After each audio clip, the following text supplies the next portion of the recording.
की जय। सर्वसंग से प्रार्थना है। सत्संग प्रारंभ हो रहा है। कृपया सत्संग स्थल पर शांतिपूर्वक विराजमान होकर के श्रद्धा से सत्संग सुने। परमेश्वर की प्यारी आत्माओं से पुनर्निवेदन है, सत्संग प्रारंभ हो रहा है। कृपया सत्संग स्थल पर शांतिपूर्वक विराजमान होकर के श्रद्धा से सत्संग सुने। सत साहिब।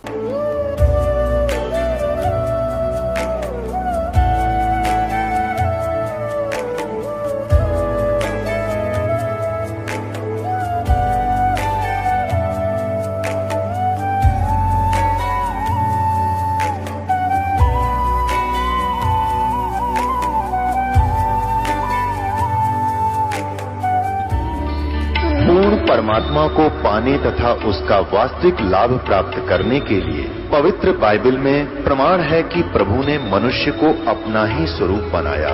6 दिन में सृष्टि रचकर 7वें दिन विश्राम किया।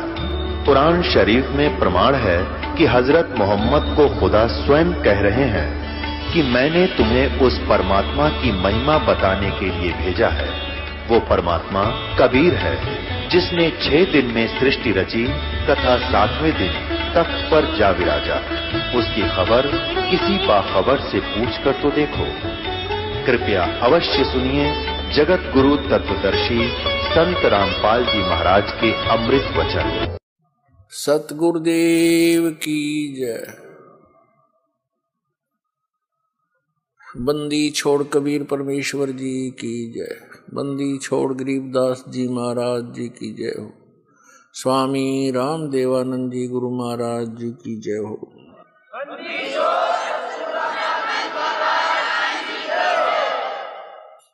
गरीब नमो नमो सतपुरुष को नमस्कार गुरु की नहीं। सुर नर मुनि जन साधुआ संतों सर्वस दीन्हि। सतगुरु साहेब संत सब डंडो तुम प्रणाम।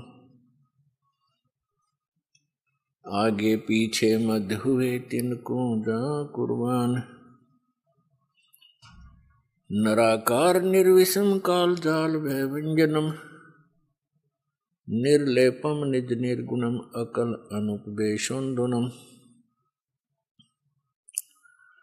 सोहम सुरति समापतम सकल समाना निर्तलय उज्ज्वल हिरंबर हरदमं बेपरवा अथाह। वार पार नहीं मदतम। ग्रीव जो सुमर सिद्ध होई गणनायक गलताना। करो अनुग्रह सोई पारस पद परवाना।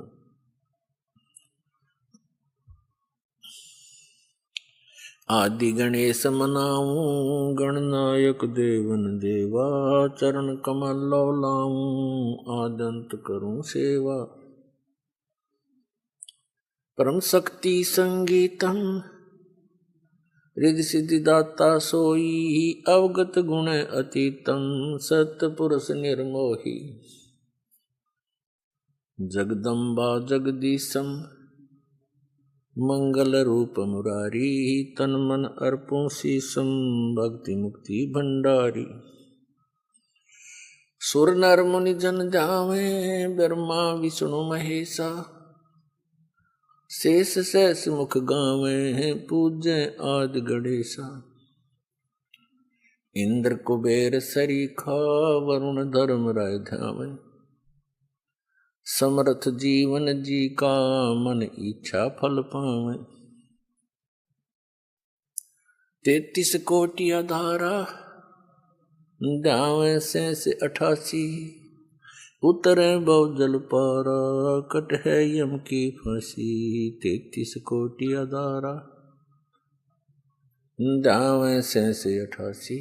उतरे बहु जल पारा कट है यम की फांसी। कर जोरूं विनती करूं धरूं चरण पर शीश। गुरु जी राम देवानंद जी महाराज ने दियो नाम बख्शीश। कोटि कोटि सिजदा करूं, कोटि कोटि प्रणाम। चरण कमल में राखियो, मैं बांधी जाम गुलाम। कुत्ता हूँ गुरुदेव का, रामपाल दास का नाम। गले प्रेम की जेवड़ी, झांखे चोभा जाऊं। तो करो तो बावड़ू, दूर दूर करो तो जाऊं। जो राखो त्यों ही रहूं, जो देवो सो खाऊं। परम पिता परमात्मा पूर्ण ब्रह्म, सर्व सृष्टि रचनहार, सबके मालिक कबीर परमेश्वर जी की असीम रजा से, असीम कृपा से आप चंद पुण्यात्माएं परमात्मा की महिमा सुनने के लिए उपस्थित हुए।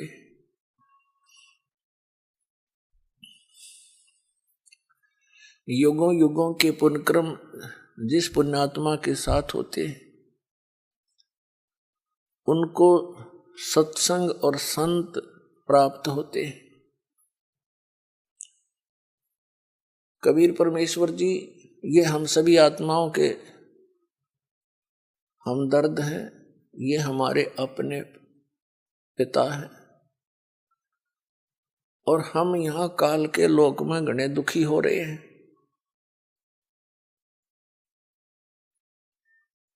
वो हमें दुखी देखकर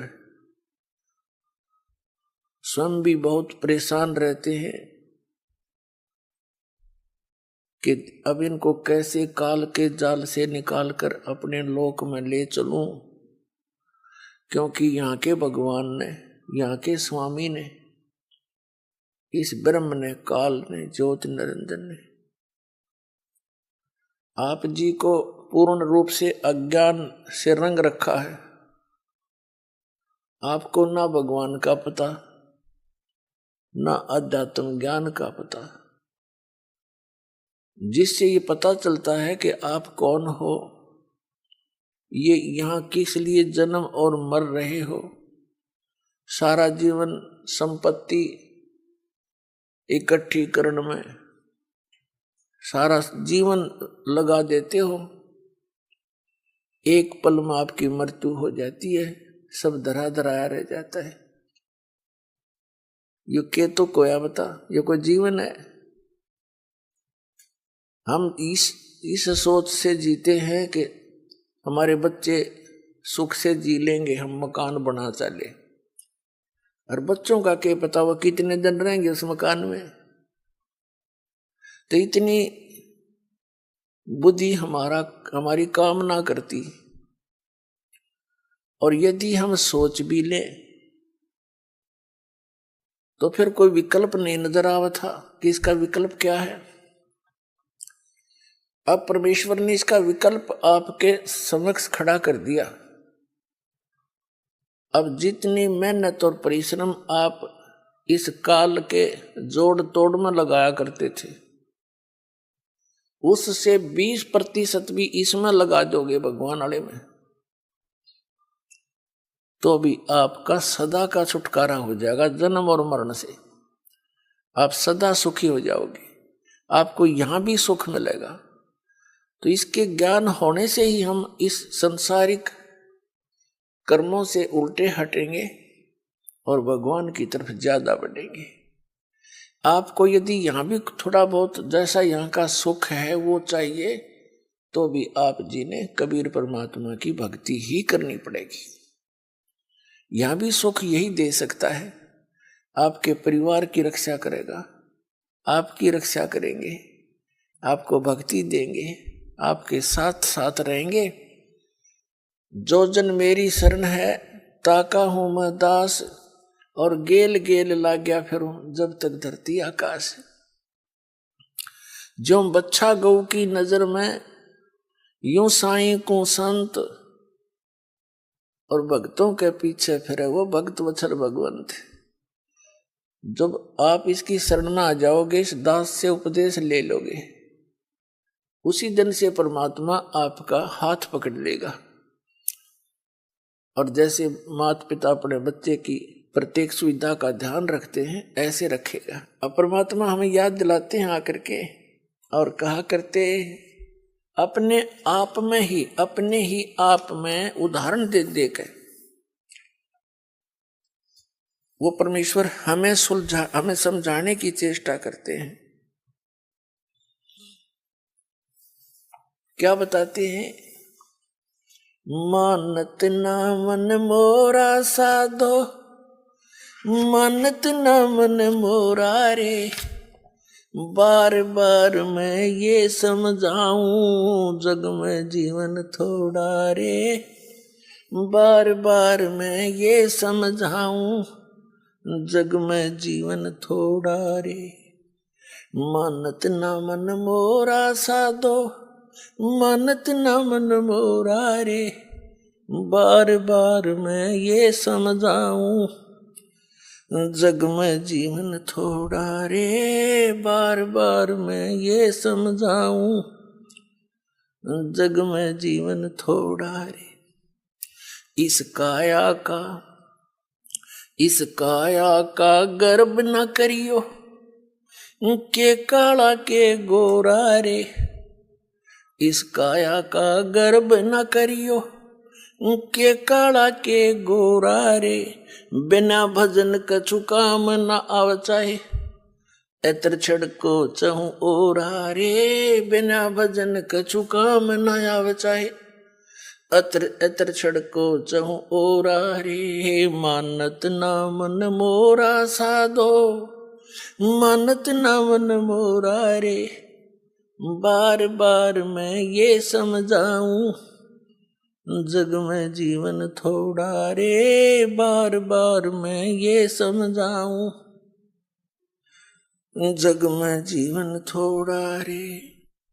इस माया का गर्व न करियो, के हाथी के घोड़ा रे, इस माया का गर्व न करियो, के हाथी के घोड़ा रे, जोड़ जोड़ धन बहुत बटोड़ा, लाखों और करोड़ा रे, जोड़ जोड़ धन बहुत बटोरा, लाखों और करोड़ा रे। मानत ना मन मोरा साधो, मानत ना मन मोरा रे, बार बार मैं ये समझाऊं जग में जीवन थोड़ा रे, बार बार मैं ये समझाऊं जग में जीवन थोड़ा रे। दुविधा दुर्मति चतुराई में जन्म गया नर तोरा रे, दुविधा दुर्मति चतुराई में जन्म गया मन तोरा रे, अब भी आने में लो सत्संग में, करो गुरु ज्ञान पे गोरा रे, अब भी आने में लो सत्संग में, करो गुरु ज्ञान पे गोरा रे। मानत ना मन मोरा साधो, मानत ना मन मोरा रे, बार बार मैं ये समझाऊं जग में जीवन थोड़ा रे, बार बार मैं ये समझाऊं जग में जीवन थोड़ा रे। शरण पड़े को गुरु संभाले, जाने का बालक बोला रे, शरण पड़े को गुरु संभाले, जाने का बालक बोला रे, कह कबीर तुम चरण चित राखो, जो सुई में डोरा रे, कह कबीर तुम चरण चित राखो, जो सुई में डोरा रे। मानत ना मन मोरा, मानत ना मन मोरा रे, बार बार मैं ये समझाऊं जग में जीवन थोड़ा रे, बार बार मैं ये समझाऊं जग में जीवन थोड़ा रे। शरण पड़े को गुरु संभाले, जाने का बालक भोला रे, शरण पड़े को गुरु संभाले। जाने का बालक भोला रे, कह कबीर तुम चरण चित राखो, जो सुई में डोरा रे। कह कबीर तुम चरण चित राखो, जो सुई में डोरा रे। मानत न मन मोरा, मानत न मन मोरा रे, बार बार मैं ये समझाऊं, जग में जीवन थोड़ा रे। बार बार मैं ये समझाऊं, जग में जीवन थोड़ा रे। अपने आत्माओं, परमात्मा कबीर जी आपके लिए भटक रहे हैं, क्योंकि आप जी को तो नशा करा दिया इस काल ने, भांग पिला दिया झूठे रंग की, या झूठे सुख की भांग पिला दी, और आप इसमें इतने मदहोश हो गए, राम भूल गए, अपना गांव भूल गए, कहां से तुम आए थे। और इसी व्यवस्था में ये जीवन है यहाँ पर जीव का। किसी का बेटा मर गया, किसी की बेटी मर गई, कोई डाका मार गया, कोई चोरी कर रहा है, किसी की टांग कट गई, कोई लट्ठम लट्ठा, कोई मुकदमेबाजी। कोई प्राणी चैन से नहीं है यहाँ। एक रंग से लेकर राजा तक भी जीव को सुख नहीं है। फिर क्या जीवन है ये? लेकिन ये आपकी पुनिशमेंट प्लेस है, यो आपकी सजा का स्थान है ये, और इसको आपने यहाँ फाइनल मान लिया। तो जब तक इस जेल से निकलने का कोई साधन नहीं प्राप्त था, तब तक तो व्यवस्था थी, अपनी मजबूरी थी। अब इस कैद से निकलने का अब ये तरीका बता दिया भगवान ने।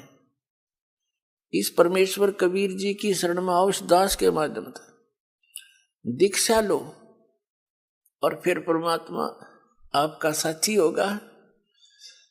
कहते हैं कर ले गुरु वकील मुकदमा भारी है, कर लो गुरु वकील मुकदमा भारी है। तो इब गुरु आपका वकील बनेगा इस जेल से आपकी मुक्त कराने के लिए, और वो धर्मराज के दरबार में, यानी यहाँ के न्यायाधीश के दरबार में जाकर आपकी वहां पर वकालत करेगा। उस धर्मराज को वो सारे विधान दिखावेगा कि ये है आपका विधान। श्रीमद् भगवत गीता अध्याय नंबर 18 के श्लोक नंबर 66 में कहा कि सर्वधर्मान प्रीतज माम एकम शरणम वर्ज, अहम तवा सर्व पापेभ्यो मोक्षामि मा शुच। इस दास के रूप में परमात्मा वहां खड़े मिलेंगे आपको तिरकुटी के ऊपर, और वहां से फिर आपको साथ लेकर जाएंगे उस धर्मराज के दरबार में, न्यायाधीश के, चीफ जस्टिस के दरबार में, और वहां कहेंगे ये देखो आपका विधान है कि सर्वधर्मान परित्यज माम, आपका भगवान कह रहा है, आपका राजा कह रहा है, मेरे सतर की सब पूजाएं मुझे छोड़ दे और फिर उसकी शरण में जा। आप इसका अकाउंट लो, आपके सतर की जो साधना इसने की है उसको जमा करो, इसको बरी करो। जैसे परमात्मा के पाने का, यानी इस जेल से छूटने का ये एक साधन है, एक तरीका है, एक प्रोसीजर है। ये प्रथम मंत्र आपको प्राप्त हो तब आपको यहां तक बरी कराएगा परमात्मा, आपके साथ चलेगा वैसे तो यहीं से, लेकिन जब आप मूल कमल में पहुंचोगे आपका जाप होगा।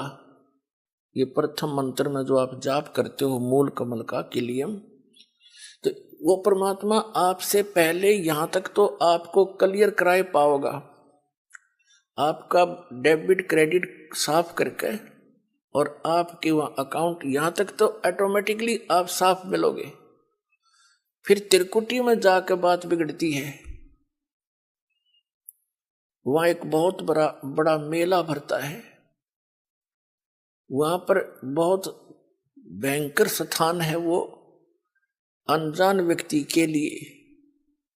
कहीं पर जैसे मेलों में आपने देखा हो, कहीं तक कोई नाच रहा है, कोई गा रहा है, कोई रीछ नचा रहा है, कोई बाजीगर तमाशा दिखा रहा है, कोई रागनी गा रहा है, किता कुछ ढोल पीट रहे हैं और किता कोई साधु संत कोई कथा सुना रहा है। तो त्रिकुटी पर जाकर के बहुत बड़ा विशाल स्थान है वो। वहां पर ये काल नीचे के जो संत हैं नकली उसने भेज रखे हैं, ये इनके रूप धारण करके अलग अलग मंच बनाकर वहां सत्संग कर रहा होगा।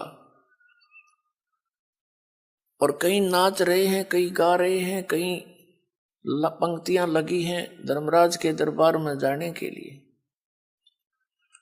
तो वहां यदि परमात्मा आपके साथ नहीं होंगे तो आप विचलित हो जाओगे। और उस समय परमात्मा आपकी बाजू हाथ पकड़ेगा, जैसे बालक का उंगली पकड़ लिया करे माता पिता, कहीं मेले में रड़ ना जाइयो, गुम ना हो जाए, यहाँ पर ऐसे साथ ले जाएगा। अब बच्चा भीड़ के अंदर कहीं भी कोई आकर्षक वस्तु देखता है, पिता का हाथ छुड़ा कर उसकी तरफ भाग जाता है, पिता को ध्यान नहीं रहे तो मेले में गुम हो जाता है। तो वह ऐसी स्थिति है। तो क्या बताया है कि जब प्रथम मंत्र आपको दिया जाएगा तो ये यहां तक की कैद आपकी मुक्त हो जाएगी, कंठ कमल तक, इनसे यहां तक बरी हो जाओगे आप इन 5 मंत्रों से। इसके साथ साथ जो 2 नामों की जो धन है आपका, वो आपको अलग से मिलेगा। आपके सतलोक जाने वाली कमाई में वो सहयोगी होगा, क्योंकि वो उस परम पिता का जाप है। इसलिए उस सारनाम की जो आपको मिलता है लेट, उसकी कुछ पूर्ति ये 2 मंत्र करते रहते हैं साथ के साथ, क्योंकि डॉक्टर को पता होता है कौन सी औषधि इस रोग में रोग काटने की है, कौन सी इसके बॉडी को सपोर्ट देने की है। तो कंप्लीट कोर्स डॉक्टर ही जानता है, जो वेल नोन होता है। तो ये दास इस रोग का डॉक्टर है। इस पृथ्वी पर नहीं है कोई व्यक्ति और जो इस दास को ज्ञान है।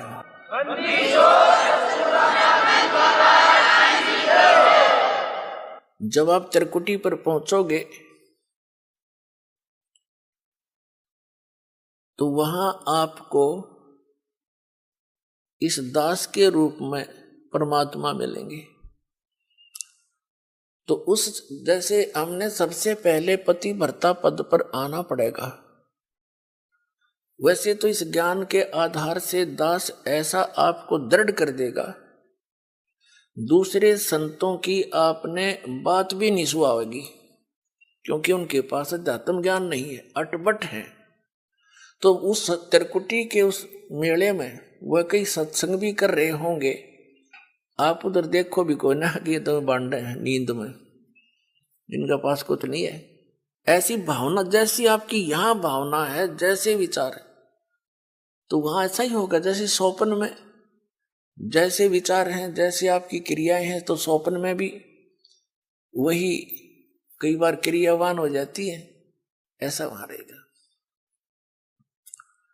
तो जैसे आप जी ने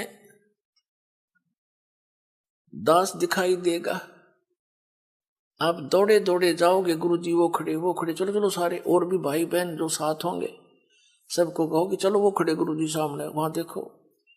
जैसे अब आपका भाव बना है, वैसे तो स्वभाव है साथ श्रद्धालु का। ये नकली गुरु भी दिखाई देते हैं, उनके ऊपर भी ऐसे झूम जाते। एक हीरो हीरोइन दिख जाती है तो वहां भी झूम जाते। ये तो स्वभाव है इस मन का, इस जीव का। लेकिन अब इस स्वभाव को हमने सदुपयोग करना है, ठीक ठिकाने करना है इस भाव को। गलत ठिकाने से हम यही फंसे रह जाते। तो फिर परमात्मा आपको इस 2 अक्षर के मंत्र का अकाउंट कराओगा वहां वकील बनके। और इनके जैसे दास आपको यहां दिखाता है ना, इसमें ये लिखा, इसमें ये लिखा, इसमें ये लिखा, तो कानून की किताब है ये यहाँ ये परमात्मा की। तो ये दास के रूप में भगवान उस न्यायाधीश को दिखाएगा, देखो आपका विधान है, सर्वधर्मान परित्यज माम एकम शरणम व्रज। और आपका मंत्र है आपके यहाँ के भगवान का 8वें अध्याय के 13वें श्लोक में गीता जी में ओम इति एकाक्षरम ब्रह्म व्यवहार माम अनुसमरण यह प्रियाति तन देह सयाति परमाम गति। ओम से मिलने वाली जो साधना है आपके ब्रह्म की, ये ओम मंत्र है। ये इसने जाप किया है, इसकी मजदूरी है, ये अपना इसका नोट करो। फिर ये 500 यज्ञ जो आप यहां करते हैं, इन 500 यज्ञ का अकाउंट भी इसी को देना होगा।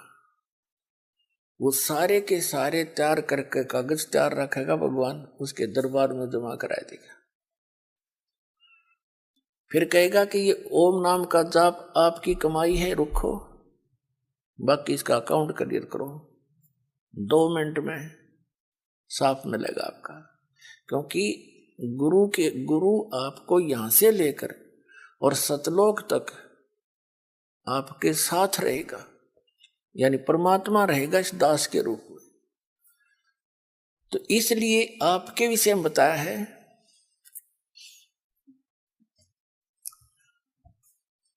अब क्या बताते हैं कि इस काया का गर्भ न करियो, के काला के गोरा रे, और बिना वजन कुछ काम नहीं आवचे, इसके एतर छिड़को चारों ओर रे। यह तो माटी है, और इससे ये जीव निकलने के बाद इसको 2 दिन रख के दिखा दो घर में, इसमें कीड़े चल पड़े। ऐसा बेकार शरीर है ये। कबीर साहब कहते हैं गर्भ ना करे रे गंवारा, यो जोबन और तेरा धन, ये जवानी और ये धन, ये तो मेहमान है दिनचारा। फिर बताते हैं पशु के चाम की त जूते बन जा, नौबत और नगाड़ा, और नरदे ही कुछ काम ना आवे, जड़बुझ हो जा छारा, यानी राख हो जाती जड़ के। या तो उस काम भी ना हो, जूते बन जा, कोई नगारा बन जा, या कोई और काम आ सकती। ये तो केवल एक का काम आ सके, भगवान पाने के लिए। तो फिर क्या बताते हैं, इस काया का गर्भ न करियो, के काला के गोरा रे। इसने कभी किसी के खरोंच आ जा थोड़ी सी, अंदर मटेरियल सारा एक जैसा सबका, चाहे कोई गोरा है चाहे काला है, ऊपर की पॉलिश का अंतर है बस, अंदर मटेरियल सेम है। और इसमें मटेरियल क्या है, कभी कोई कुत्ता मरा हुआ देखा हो आपने सड़क के एक्सीडेंट में, उसका वो आंत बाहर निकली पड़ी होती है, देखने में दिल भी ना करे, उल्टी पड़ जा, कहीं टट्टी निकल रही है, कहीं पेशाब, और कहीं उसका आंत सारी बाहर पड़ी है, मांस पड़ा है। यो सांग है जिसने आप ठाए फिरो हो, और इस मांडी पाक रहे हो, धरती तोल रहे हो, कभी कुछ पॉलिश कर रहा है, कभी उसको पाउडर ला रहा है, स्वस्थ रखने के लिए इस बॉडी को, क्योंकि इसकी हमें घनी जरूरत है, उसके लिए आप इसकी आवश्यक औषधि वस्तु प्रयोग कर सकते हो, उससे एक्स्ट्रा करते हो बकवाद है। और भगत ने बकवाद सुहावा नहीं, चला नहीं इस भक्ति मार्ग। इसको वही समझें जो यो मटेरियल है, इसे अलग सोचकर हम इसकी कोई और ज्यादा चकाचौंध करने की चेष्टा करते हैं तो हम भगत नहीं है। हमने समझा नहीं है ये क्या वस्तु है, और ये इतनी अनमोल है। वैसे तो यह मिट्टी है, लेकिन इस मिट्टी से हम सोना बना सकते हैं, मोक्ष रूपी सोना, और इसके अतिरिक्त वो हो नहीं सकता। तो कहते हैं ये देही सोंगी नहीं, ये महंगी रत्नों मोल है। या नरी सस्ती भी ना समझना, ये बहुत कॉस्टली है। असंख्य जन्मों के बाद दाव लगता है इस मानव शरीर का, और इसको हम उसी पशु पक्षियों की क्रियाओं में नष्ट कर जाते हैं। तो परमात्मा कहते हैं धिक्कार है तुम्हारे जीवन को। अब इसको हम सफल करेंगे मनुष्य जीवन को। इसके बारे में बताते हैं, इस माया का गर्भ ना करियो, के हाथी के गोडारे, और जोड़ जोड़ धन बहुत बटोड़ा, लाखों और करोड़ारे। कबीर साहब कहते हैं कि सर्व सोने की लंका थी, वह रावण से रणधीरम, एक पलक में राज विराजी, फिर जम के पड़े जजीरम। सारी सोने की लंका बनाए बैठा था कुबद्दी, सोने की, जैसे हम गारा मिट्टी के ईंट बनाते हैं ऐसे सोने की ईंटें बना के और सोने की गारा से उसको चढ़ा रखा था। और कहते हैं एक पलक में राज विराजी, राज से विहीन हो गया एक सेकंड में। और फिर यम के पड़े जंजीरों में, काल के दूत ले गए उसे न जकड़ के। हमें ये दंत कथा सुनाया करते ये आचार्य और शंकराचार्य, हमारे धर्मगुरु, ये मंडलेश्वर संत। कहते हैं रावण की मुक्ति होगी, श्री राम के हाथों मर गया। कोई बात हुई है? इसी को दिन को भी मार दो, ऐसे जालिम व्यक्ति को फिर स्वर्ग मिलेगा, मुक्ति होया करे उसकी। फिर भक्ति की आवश्यकता क्या रहेगी? राम तो मर जाते सारे, फिर राम ने अपना परिवार ना मारा एक भी, जब सद मुक्ति होनी थी। तो ये बकवाद गढ़ा करते, न ज्ञान था को नहीं, जनता को मूर्ख बनाकर अपने पीछे लगाए रखना इनका उद्देश्य था। अब बुद्धिमान हो, भक्ति करनी है तो विवेक से करो, न तो कोई फायदा नहीं डले डोण का। तो परमात्मा बताते हैं कि इस संसार की किस वस्तु की डिमांड करते हो आप? क्या मांगो कुछ स्थिर ना रहाई, और देखत नैन चला जग जाई। 1 लाख पूत 1.25 लाख नाती, उस रावण का दीवान बाती। यदि आप भगवान से धन की डिमांड करते हो, उस रावण जितना धन तो आप मेरे ख्याल में 100 जन्म भी नहीं इकट्ठा कर सकते। और एक पुत्र ना है किसी के, वो पुत्र डिमांड करता रहता है, बस ये मरे जाए, वो पुत्र वाली डिमांड ना पूरी होती इसकी। तो बिना ज्ञान के हम ऐसे दुखी थे, इस ज्ञान से हमारी 90% ये अननेसेसरी जो डिमांड है ये खत्म हो जाएगी। और फिर भी आपको किसी चीज की आवश्यकता है तो भगवान दूर नहीं है, वो वस्तु देगा जो आपके भक्ति में बाधक ना हो। जैसे डॉक्टर है, डॉक्टर रोगी को वही चीज अलाउड करेगा खाने के लिए जो उसके रोग में सहयोगी हो, बाधक ना हो। तो डॉक्टर नहीं है, उसने नो के कुछ खा ले, बता कोई बात है? ब्लड प्रेशर का मरीज और उसने घी खवावे और वो घी खाना चाहता है और डॉक्टर कहे खा ले, तो डॉक्टर नहीं है, वो तो दुश्मन है उसका। तो हम आपको वो वस्तु कति अलाउड नहीं कराएंगे जो आपका जीवन नाश कर दे, यानी भक्ति नाश कर दे। आप भक्ति करियो चाहे ना करियो, ये कोई बालकों का काम नहीं है। ये मैं कोई डूम बाट नहीं, कोई मांगनियां खड़ियां नहीं, एक मैंने रोजी रोटी ना मिल रही थी। इस दास ने इस परमात्मा के प्रोसेस को, इसके सारे ज्ञान को बहुत गहराई से समझा है और तब इसके ऊपर कदम रखा है। और कितने संघर्ष के बाद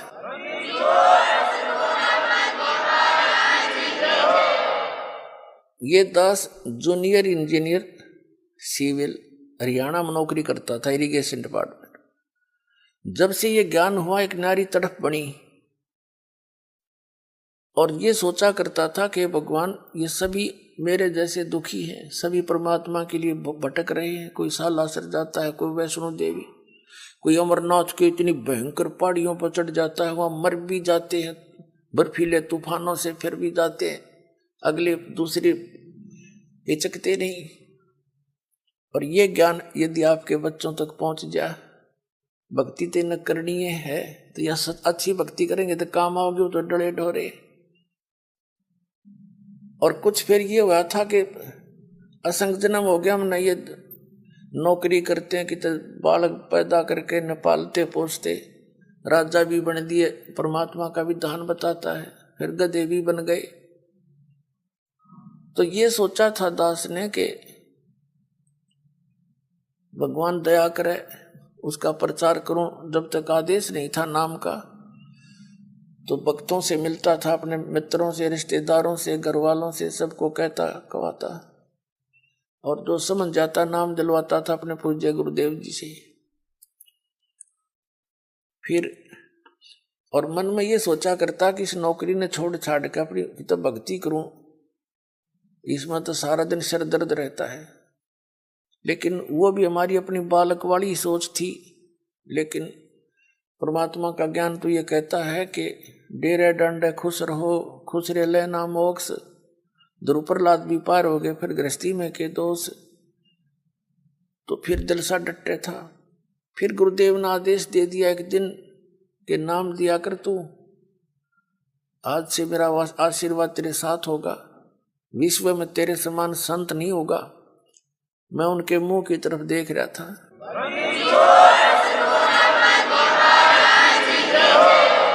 क्योंकि अपनी औकात से जीव खूब परिचित होता है, मानने चाहे ना मानने। मुझे अपनी सतीथि का पता था कि जितना वजन इन्होंने दास पर रख दिया इस योग्य नहीं है, फिर भी मेर है उनकी, गुरु मेर करें तो कागज हंस बना दे। तो उन्होंने कहा तेरे साथ रहूंगा, चिंता मत करना।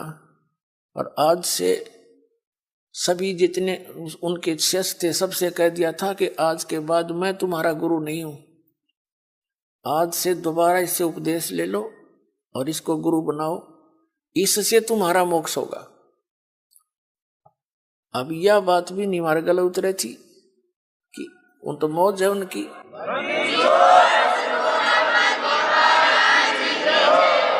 कहने का भाव यह था कि उन्होंने अपना वजन तार दिया। क्यों? उन परमात्मा के हंस थे वो खास और सुनियोजित तरीके से इस बिचली पीढ़ी तक ये मूल धन लाना था हमने, और वो उनको उनके से द्वारा पार नहीं होने थे, ये पार इस दास के द्वारा होने थे। इसलिए उन्होंने अपना पल्ला झाड़ दिया और अपना वजन कति खत्म कर दिया। मैं तुम्हारा गुरु नहीं हूं, अब ये है वो गुरु जिसकी तुम्हें आवश्यकता है। छुड़ानी के अंदर उन्होंने स्पेशल ब्लॉक सबको सामने कह दिया था। तो बुद्धिमान व्यक्ति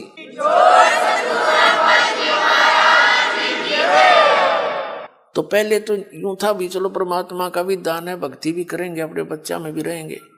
फिर मन में उमंग उठी कि भगवान ही बाप के गुण गाऊंगा, आदेश दे दिया नौकरी भी छोड़ दूंगा। क्यों? एक का काम होगा, नौकरी भगवान की सच्ची सरकार की कर ले चाहे नकली की कर ले, एक का बनेगी, इतना वजन हो पीछे। तो फिर ये पाठ सत्संग की अधिकता होगी। सन 1995 में दास ने सर्विस त्याग दी और खुशी मनाई थी कि वहां चलो असंग जन्म का झंझट था, इब निमट गया, अपना भक्ति करूंगा, अच्छे भगत मिल लेंगे, सब ते प्यार तरह करेंगे, ज्ञान सुनाया करूंगा। अब मैंने सोचा था कि अब मैं चैन से रहूंगा। अब इसमें देखा इस जितना झंझट की तरफ पाया कोई ना। साची को कबीर साहब कहे हैं, साची को और मारना है, भला करूं और बुरा बतावें। वो नए सिरे तो और संघर्ष शुरू हो गया। जिस भी गांव नगर में हमने जाकर सत्संग किए, 2-2, 3-3 दिन एक घर में पाठ करके हम सत्संग सुनाया करते थे। तो उस नगर के जो वो नकली संत 1-1, 2-2, 10-10, 20-20 सब गांव में बैठे हैं, उनको पता चले वो तो ब्रह्मा विष्णु महेश के बारे में ये कहता है, देवताओं की पूजा की भी मना करता है, ऐसा करता है। तो वो गांव गांव में शत्रु पैदा हो गए। हम नहीं उनको कुछ शत्रु मानते थे, लेकिन वो रोजी रोटी वाले हमें मानने लगे। तो यहां तक बात बढ़ती बढ़ती फिर आपने पता है क्रोथा कांड करा दिया इन दुष्ट लोगों ने। ये जनता के हितैषी नहीं, और जिन्होंने भी परमार्थ की चेष्टा की है ये सदा आगे अड़ते रहे। जैसे ईसा मसीह जी ने सच्चाई कहने की चेष्टा की थी, करस करवा दिया इन दुष्ट लोगों ने। कबीर परमेश्वर जी ने सच्चाई की ढोल के डंके पे इन्होंने वो दुख दिए इन नकली गुरुओं ने। कलेजा मुंह को आता, पर भगवान की जब लीला पढ़ता है ये दास पढ़ी नहीं जाती है। आपके लिए भटक रहे हो, और इस दास के लिए क्या हुआ आपको पता नहीं। दास तो खूब गहराई से निकला, या मेरे साथ जो भक्त रहे हैं उनको पता है कितने संघर्ष से ये ज्ञान ऊपर को आया है, लेकिन सारा कबीर साहब का ही रहा है।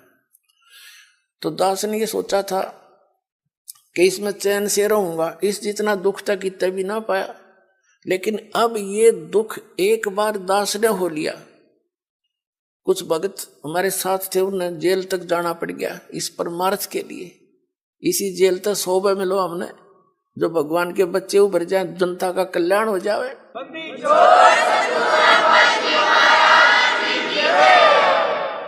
तो उस दिन से लेकर आज तक वो संघर्ष जारी है। लेकिन अब परमात्मा की दया होगी कि परमात्मा के बच्चे इन प्रमाणों को देखकर अब इनका यो ज्ञान समझ में आ गया, इन्हें सो आ गया। पहले तो सो हुआ नहीं था, टीवी ऑन करे थे और यूं पता ये सुनने को मिल जाए ब्रह्मा विष्णु महेश नासुआ ने टीवी बंद कर दे थे, 36 गाल दास ने दे थे। यो बकवाद करता है, ब्रह्मा विष्णु जी को भी नासवान बताता है, इनके माता पिता बताता है। मैं तो पढ़ के सुनाता हूं, बताता नहीं। इनका इतिहास लिखा हुआ है और वो तुम्हें पढ़ने को, आप जी को मिला नहीं पढ़ने को, आप समझ नहीं सके। दास तो समझ आ रहा है कि ये लिखा है इनके इतिहास में, तो अब मान गए ये। तो कहने का भाव ये है पुण्यात्मा, जो प्रसंग चलता था वही आते हैं कि जैसे क्या मांगू कुछ थिर ना रहाई, और देखत नैन चला जग जाई, 1 लाख पूत 1.25 लाख नाती, और उस रावण के आज दीवान बैठी।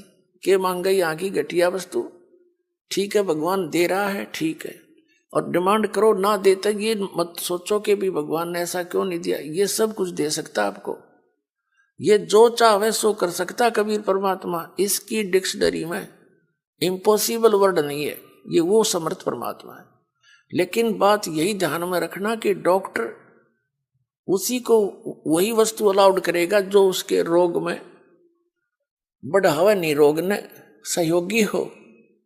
तो ये भी आप ध्यान रखना, ऐसी वस्तु आपको यहां से मिलेगी नहीं जो आपकी भक्ति का नाश करे, और बाकी आपका काम कोई 8 लगेगी नहीं। ये सत्कर मान लियो, बेसिक लिख लेना कि तक कोने में डायरी के।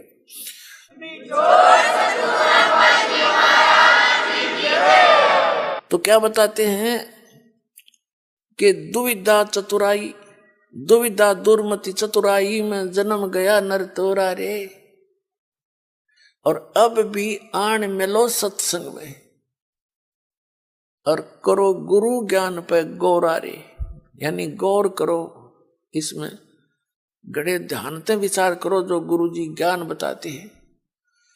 फिर बताते हैं कि शरण पड़े को गुरु संभाले, जान के बालक भोला रे, और कहे कबीर तुम चरण चित राखो, ज्यों सुई में डोरा रे।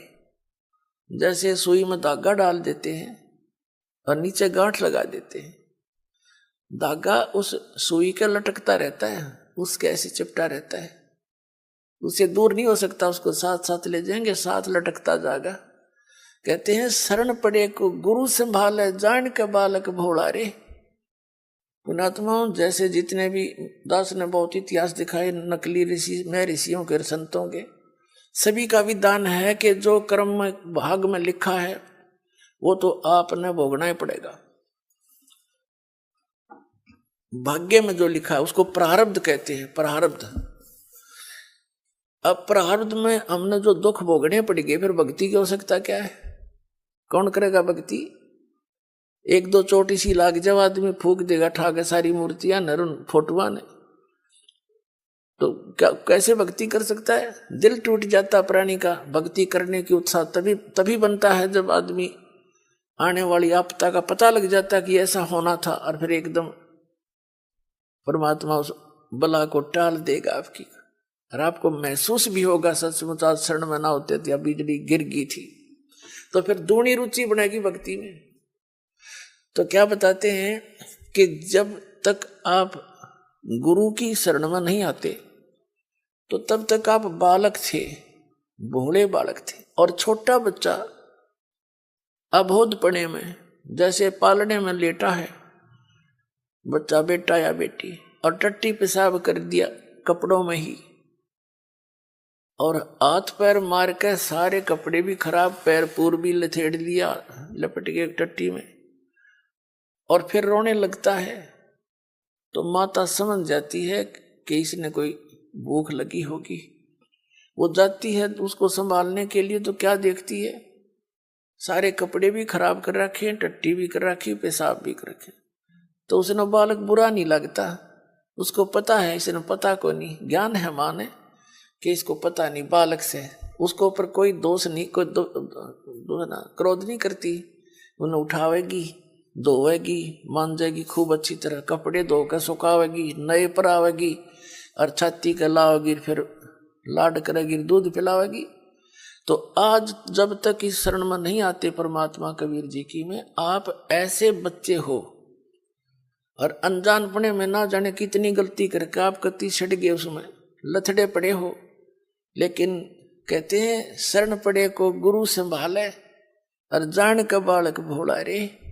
कह कबीर तुम चरण चित राखो जो सुई में डोरा रे। आपका इतना काम है।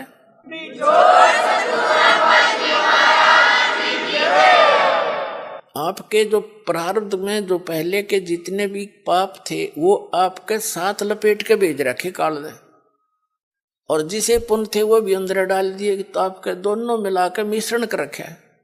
तो अब परमात्मा आपके उन पापों को धोएगा सारा ने, और फिर आपको समझ कर लेगा, और समझ करके फिर सीने का लगाओगा और सतलोक में ले जाकर दूध पियाओगा, यानी वहां सदा सुखी कर देगा आपको।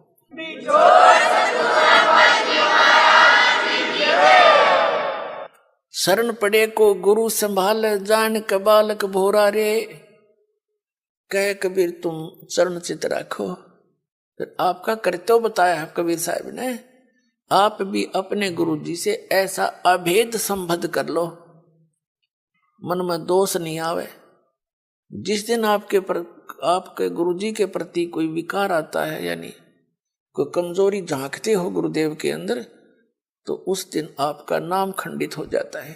और काल यही चाहता है कि ये एक बार संत से इसका कनेक्शन कट जा, फिर यो कितने धक्के खाए जाइयो, कहीं तेरा लंबा चौड़ा क्षेत्र है इसका, तो फिर इसको यही उलझा कर मार देता है। तो परमात्मा कहते हैं द्वार धनी के पड़ा रहे, धक्के धनी के खावे, 100 काल जगजोल ही पर द्वार छोड़ नहीं जावे। एक ये फाइनल फार्मूला है इस भक्ति मार्ग में।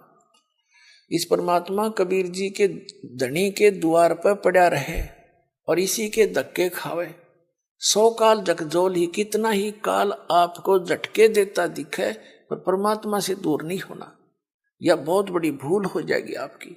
अगर जैसे हम अज्ञानता में यानी बगैर अध्यात्म ज्ञान के कई बार बहुत कमजोर सोच बना लेते हैं और हम भूल जाते हैं कि हमने युगों युगों से पापों की गठड़ी बांध रखी है।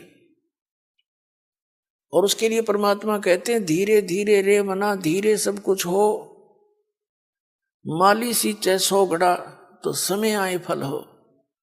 आप जी ने भक्ति का बीज ईब बोया है युग, कितने युगों के बाद। अभी तक आपकी पिछले संस्कार ही चल रहे थे, और कहीं थोड़े बहुत पुण्य कर दिए, कि दाने डाल दिए को छोटे मोटे पुण्य, वो स्वर्ग में बर्बाद कराए आप। पुणात्माओं, ये भक्ति युग है। अब ये चौथा युग का बीच का समय है। इसमें अब करोड़ों की, कई करोड़ यानी पूरे विश्व में ये भक्ति पर लगेंगे प्राणी, अरबों खरबों की संख्या में। और जो पार होगे वो तो होगे, और रह भी बतेरे जाएंगे। तो वो जो रह जाएंगे ना, उनकी दुर्गति घनी होगी, क्योंकि ये कमाई तो इतनी गजब की बनेगी आपकी। पहले मंत्र से बहुत गजब की कमाई बन जाती है, जबरदस्त भक्ति धन संग्रह होता है आपका। और फिर उनके अगर आप पार नहीं हुए तो क्या करेगा आपके साथ में। जैसे आपकी भक्ति धन इन ऊपर के लोकों में आपको इनका प्रतिफल मिलेगा। जब सतलोक नहीं जान पाए तो फिर ऐसे बनेगी आपके साथ। इस मूल कमल में गणेश जी का जाप है, आपको दिया जाता है। इसका भक्ति धन आपका इकट्ठा हो रहा है, और पार हुए नहीं तो आगे छड़ी यही रहेगी आपकी। फिर ये लुटेरे आपको टर्न बाई टर्न लूटेंगे। आप गणेश जी के लोक में जाओगे, वहां गण बना देंगे आपको, आपकी पूंजी होगी, रेस्टोरेंट तैयार है, उसका कमीशन है इन देवताओं का। जैसे होटल के मालिक होते हैं, उनका कमीशन होता है वो अलग से, यानी उसमें अपना नारा चार्ज लगाते हैं उस बिल में। तो आप कहीं किसी में 10% आपकी कमाई से, किसी में 15%, किसी में 20-25% ये अपना लेते हैं, तब अपना गुजारा चला रहे हैं। ये कंगाल लोग है 21 ब्रह्मांड तक का उस सतलोक की दृष्टि में। और अब भक्ति के धनी लोग वहां जाते हैं, जैसे यहाँ कुल्लू मनाली में जाते हैं गर्मियों में सेठ लोग, और 10-20 हजार रुपये खराब करके उल्टे फिर आ जाते हैं मुंह लटका के कर्म क्षेत्र में। तो आप इस मूल कमल के मंत्र का जाप जो आपको दिया जाता है गणेश जी के लोक में, वहां ठाठ करोगे, यहाँ के नकली ठाठ। जब वहां आपकी ये पूंजी समाप्त हो जाएगी उसके बाद आपको भेजेंगे ब्रह्मा जी के लोक में, क्योंकि उसका भी जाप आपने कर रखा है। वहां जब आपकी धन खत्म हो जाएगा फिर जाओगे विष्णु जी के लोक में, क्योंकि उनका भी आपने धन इकट्ठा कर रखा है। फिर उसके रेस्टोरेंट में वहां रहोगे। उसके बाद फिर जाओगे आप श्री शिव जी के लोक में, उसकी भी कमाई करते हो, मंत्र जाप करते हो। फिर जाओगे दुर्गा जी के लोक में, और वहां भी जब समाप्त हो जाएंगे फिर आपके 2 मंत्र का जाप और रह गया, ये 2 अक्षर का सतनाम का जाप। तो उससे जाओगे आप फिर ब्रह्मलोक में, इस काल के निज लोक के अंदर। वहां कोई हजारों युगों तक आप उस ब्रह्मलोक में रहोगे। वहां इस ओम के धन को खत्म करके फिर वापस आओगे, और फिर इस सतनाम के अंदर जो दूसरा मंत्र है, इसने काल ने उस ब्रह्मलोक में जीव को धोखा देने के लिए नकली सतलोक, नकली अलखलोक, नकली अगमलोक और नकली अकैलोक बना रखे। तो उस पूंजी को फिर ये आपकी वहां बर्बाद कराओगा। फिर रह गया आपका जिसको सार नाम प्राप्त हो गया है और वो पार नहीं हुआ। जरूरी नहीं कि सार नाम मिलते ही पार हो जाओगे, ये तो परमात्मा ने कहा है राम नाम रटते रहो, राम नाम रटते रहो जब तक घट में प्राणे, भाई कभू तो दीन दयाल के भनक पड़ेगी कान। परमात्मा कबीर जी कहते हैं पाकी खेती देख के गर्भियो मत किसान, अब हूँ झोले बहुत हैं, घर आले तब जाने। कहते हैं इस या पाकी खेती देख के खेत में अभिमान ना करना किसान, अभी तक बहुत झाड़ या आंधी वर्षा ओले आंधी तूफान शेष है, ना जाने की बिजली पड़ जा, तेरे घर आले जब मानिए तेरे धन तेरे घर आ गया। इसलिए बताते हैं कि ये ना समझना सार नाम मिल गया तुम पारे होगे। सार नाम की कमाई और मर्यादा में अंतिम श्वास तक करते हुए, और एक विशेष कसक बनाओ सतलोक में जान की, तब वहां जाओगे जहाँ आशा तांबासा हुई, मन कर्म वचन सुमरियो सोई। अब जो सार नाम जिसको प्राप्त हो गया, वो सार नाम प्राप्त प्राणी को एक विशेष बेनिफिट मिलेगा।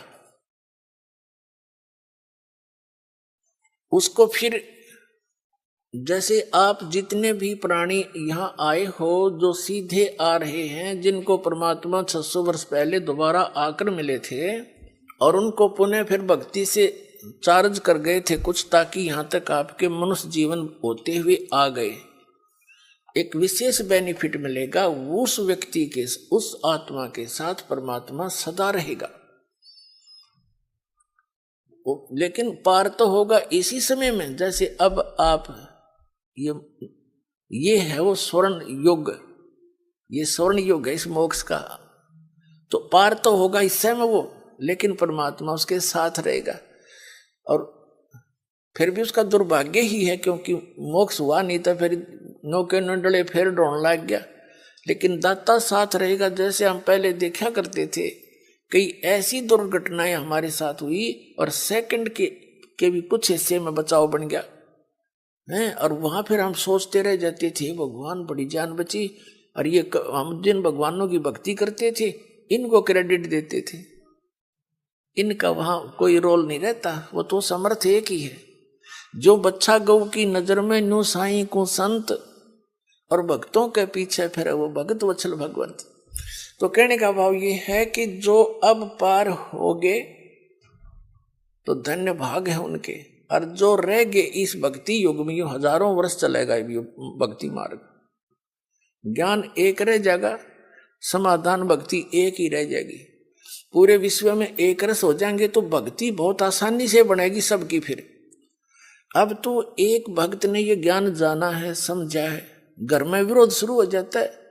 घर वाले आंख दिखाने लग जाए, नो के तू के पैदा हो गया, तने हमारी सारी मर्यादा तोड़ दी, तो कुछ भी पूजा नहीं करता, इन योर साधनाएं कुछ भी नहीं करता। तो इसलिए हमारी अभी भक्ति जो है झटकम पटकम चल रहे हैं, हम बस हंगासा कर रहे हैं। लेकिन ये हम चलते रहेंगे तो वो सेट हो जाएंगे, उनको मानना पड़ेगा, उनके साथ ऐसी घटनाएं घटेंगी और फिर यहाँ आते ही राहत मिलेगी, तो वो आपके साथी हो जाएंगे। और फिर जब एक रस हो जाएंगे हम, जैसे कोई सिख धर्म में जन्मा है तो सारे ज्ञान से जितना उनको ज्ञान उससे परिचित सब यस नो प्रॉब्लम। जैसे हिंदू धर्म में जन्मा है, जो कुछ भी उसके ज्ञान है, जो क्रियाएं सब कर रहे हैं, नो प्रॉब्लम। तो फिर ये सारा कुछ ज्ञान एक हो जाएगा, एक मर्यादा, एक साधना, एक ही परंपरा हो जाएगी, फिर नो प्रॉब्लम। फिर तक जितने सांस लोगे परमात्मा की तरफ ही होंगे। बहुत आसान मोक्ष है, सबसे आसान काम यहाँ से मुक्ति पाना है, जो आज तक पहाड़ बन रहा था।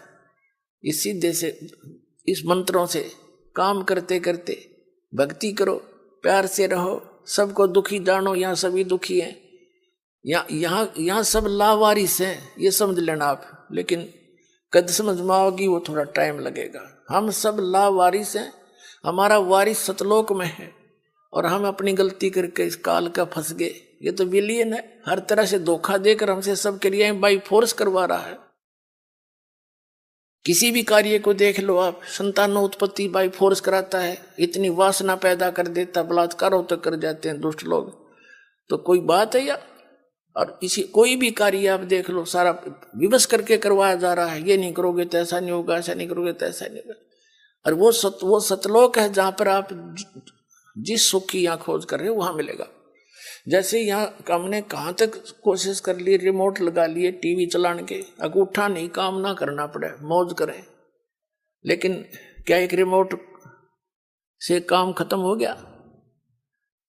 तो ये हमारी चेष्टा है कि हम काम थोड़ा करें, सुख गणा हो, धन गणा मिले, सुविधा सारी हो, और काम करना नहीं हो। हम बच्चों को इसलिए पढ़ाते हैं अच्छे अफसर बन जावे हैं, काम थोड़ा और धन गणा और आराम से रहेंगे। आराम रूम तो उसने है नहीं, मुझे पता कितना आराम है नौकरी वाले ने, सारा दिन टेंशन में रहता है वो, जितना बड़ा अधिकारी बनता चला जाता। पर हम तो गधे हो गए, इन दुखों ने सहन करने के आदि बन गए, सहन मस्ती मान रहे हैं। झूठे सुख को सुख है ये मान रहा मनमोद, ये सकल से बिना काल का कुछ मुख में कुछ गोद। तो कहने का भाव ये है कि जो सतलोक में सुख है हम उसकी तलाश यहाँ कर रहे हैं, ये सुख साख तो किसी को है नहीं। तो प्रसंग चल रहा था, हम वहीं आते हैं कि परमात्मा हमारे लिए भटक रहे हैं। अच्छा फिर हम क्या होगा, जैसे अब क्या बताते हैं कि इस ज्ञान के आधार से यहां कोई रह भी जाएगा, रह तो जाएंगे कुछ लास्ट से में, तो फिर क्या होगा? परमात्मा कहते हैं अभी जैसे इस भक्ति युग के दौरान और कोई नाम टूट गया किसी कारण से, उसने गलती कर दी। देखो दो प्रकार से विमुख होते हैं, एक तो गुरुद्रोही बन जाता है, उसको तो भगवान संभालता नहीं, उसको तो कई हजार युगों तक मनुष्य जीवन नहीं मिलेगा फिर। और जो वैसे गलती से कर जाता है, गफलत कर जाता है, भक्ति करता करता छोड़ दिया, तो उसने अपना काम बढ़ा लिया। फिर वो जाएगा, जैसे आपको बताया पहले गणेश जी के लोक में, वहां अपने जीवन पूंजी नाश करेगा भक्ति की। फिर जाएगा ब्रह्मा जी के लोक में, फिर विष्णु जी के लोक में, फिर शिव जी के लोक। तो यहां परमात्मा ने एक ऑप्शन और बताई है आपको, कहते हैं शिव मंडल ब्रह्मापुरी चाहे विष्णु लोक में हो, हमरे गुण भूल नहीं तो आन छुटाऊं। तो कितना कितना रहम किया आपके ऊपर। कहते हैं यदि तू गलती से और बीच में गफलत कर गया, फिर पहुंच गया विष्णु लोक में, शिव के लोक में, कहते वहां तेरा फिर याद आ जा कि मैं तो गलत आ गया, ये तो पहले बताया करते गुरुजी, या तो मेरी पूंजी नाश होएगी, मेरा तो काम बिगड़ गया सारा। कहते वहां भी जो हृदय तो रोएगा ना तू, तुझे वहां से भी छुटवा लाऊंगा और पुनः मनुष्य जन्म दिवा के तुझे फिर से लाइन में ला दूंगा। इतने दयालु है जी छोड़।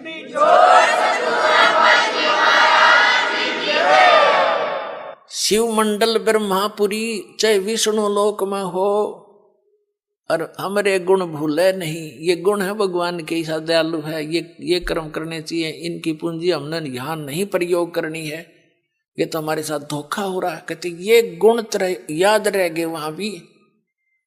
शिव मंडल ब्रह्मापुरी चाहे विष्णु लोक में हो, हमरे गुण भूले नहीं तो आन छुटाऊं तो।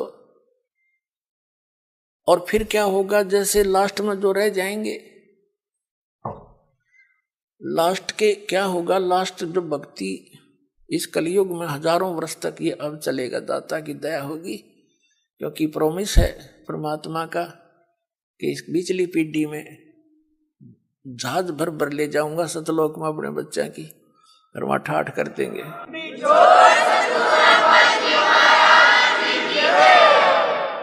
और पिछले लास्ट वाले फिर धीरे धीरे धीरे धीरे भक्ति कम होती चली जाएगी, गफलत में आते चले जाएंगे, सुख घना होगा। क्योंकि यहाँ पर सतयुग जैसा माहौल एक बार फिर बनेगा, और यू सुख भी इस जीव का दुश्मन है। कबीर साहब कहते हैं कि सुख के माथे पत्थर पड़ो, जिसते नाम हृदय ते जावे, और बलिहारी व दुख के जो पल पल नाम रटावे। कबीर साहब कहते हैं, हमें उदाहरण देते हैं कि इस यहाँ के नकली सुख में अंधे ना होना। कबीर साहब कहते हैं, आग लगाए से सुख के, जिस तो भगवान ते दूर हो जावा। ये परमात्मा ऐसा सुख ना दिए जिस तो आप ते दूर हो, और ऐसा दुख बनाए रखना जिससे आपकी याद बनी रहे। बलिहारी व दुख के जो पल पल नाम रटावे। तो इस प्रकार परमात्मा हमें अपने उदाहरण दे देकर समझाते हैं कि यहाँ क्या सुख की ज्यादा डिमांड करने की आवश्यकता नहीं है। जब सुख घना हो जाता है, ये जीव परमात्मा से दूर अवश्य होता है। आप देख लो कितना बड़ा सेठ हो, ठीक है, कभी महीने 6 महीने में कितना माथा टेक आया, 10,000 रुपये दे आया, बस इतनी सी रह जाती है इनकी। ऐसे मंत्री है, मुख्यमंत्री है, प्रधानमंत्री है, इन मास्ता से है भगवान की पर भक्ति नहीं कर सकते ये। ठीक है कि माथा टेका हुए हैं फॉर्मेलिटी सी, क्योंकि जीव है भगवान के लिए तो रह ही नहीं सकता। तो वो भगवान अगर इस मार्ग पर उनको लगाना चाहो, आज नेड़े भी ना हो, उन्हें तो बकवाद चाहिए, अच्छी बढ़िया बढ़िया कोठी, लंबी कार, सामने घूटी छुट्टी कलबा में बकवाद करनी, तो ये छोड़नी पड़े, तो वो छोड़ नहीं सकेंगे। वो जब छोड़ देंगे जब गधे बन लेंगे, फिर को मार छुटवा होगा उनकी सारी।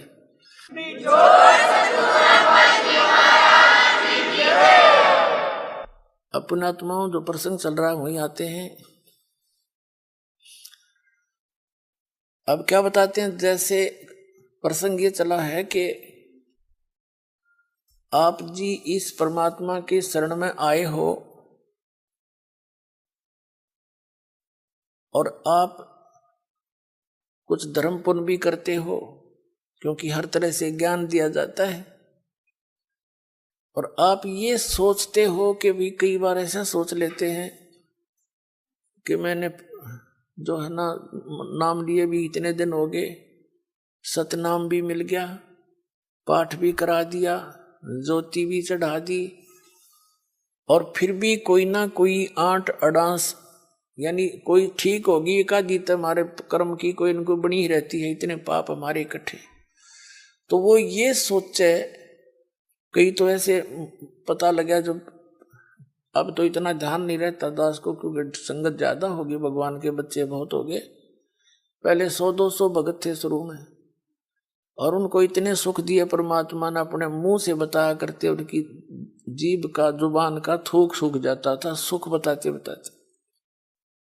और फिर वो आना ही छोड़ जाते, उनसे पूछा करता अन्य से वो नहीं आए क्या हुआ, वो जाकर पता करते आपको याद कर रहे थे गुरुजी, आप आए नहीं सत्संग में। तो वो क्या कहते थे कि हमने तो यह चीज मांगी थी, एक वह हमने मिली नहीं।